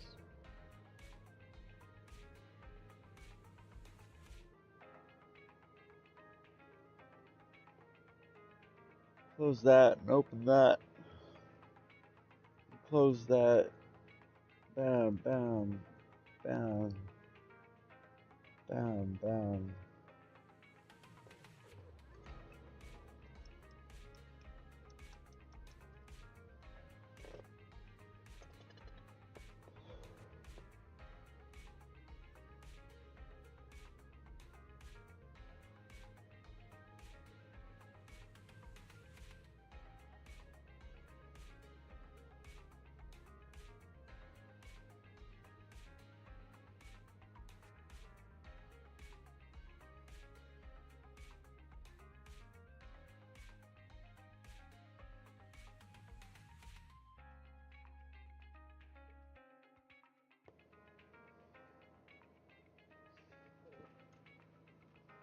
I have to actually run it. That's right. Bam. Here we go.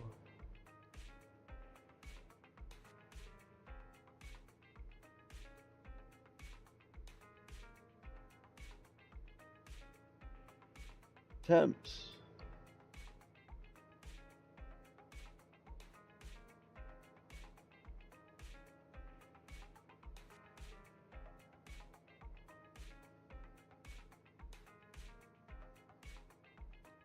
Oh shit. I had temps on this shit.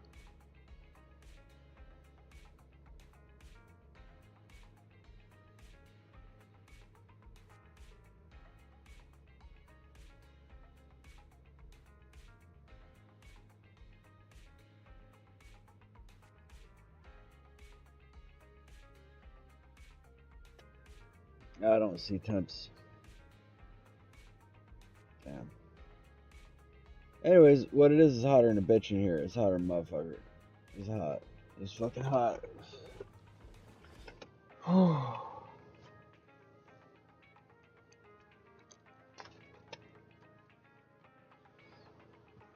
Let's see here.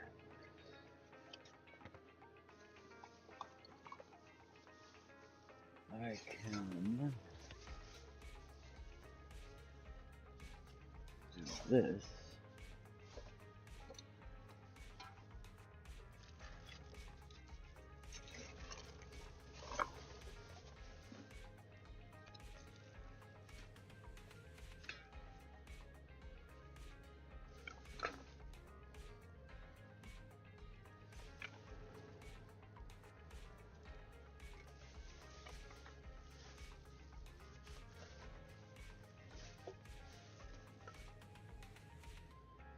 There we go. Perfect.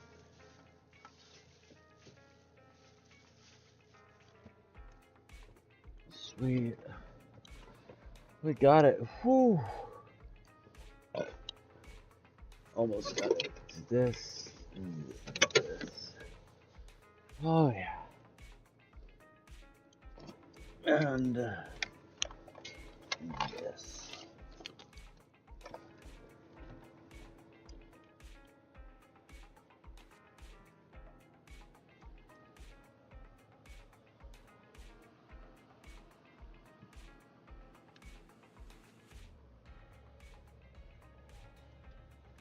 A little bit of daylight. Oh yeah. Got a fan going on. Whew.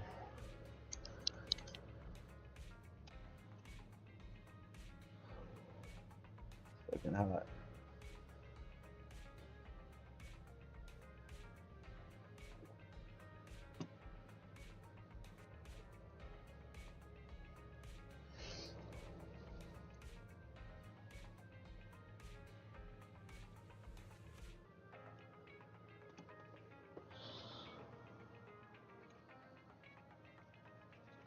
Ooh.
Oh, much better.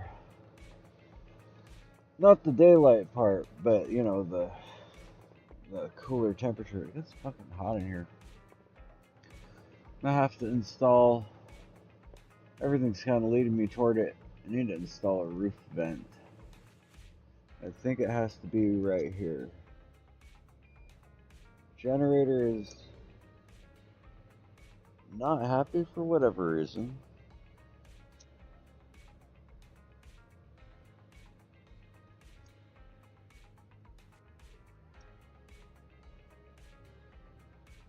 Oh yeah.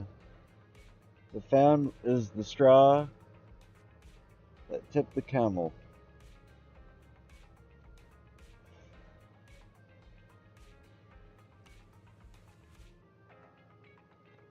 So what I might do is, since I'm just chilling, I've just been chilling for a while. It's been a long stream. I still have to go to day job.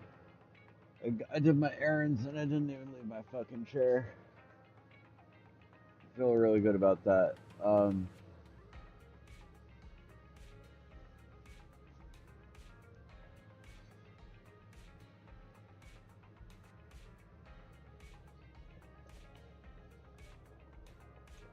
Actually, there is another errand I could run. I should try calling him. Maybe. Not much else is going on, and I'm not going to be playing these today. But that's what I'm looking forward to. We're just gonna play the whole shit, and then label them, and maybe that'll help get some Zenless views. Yeah.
Take a nap.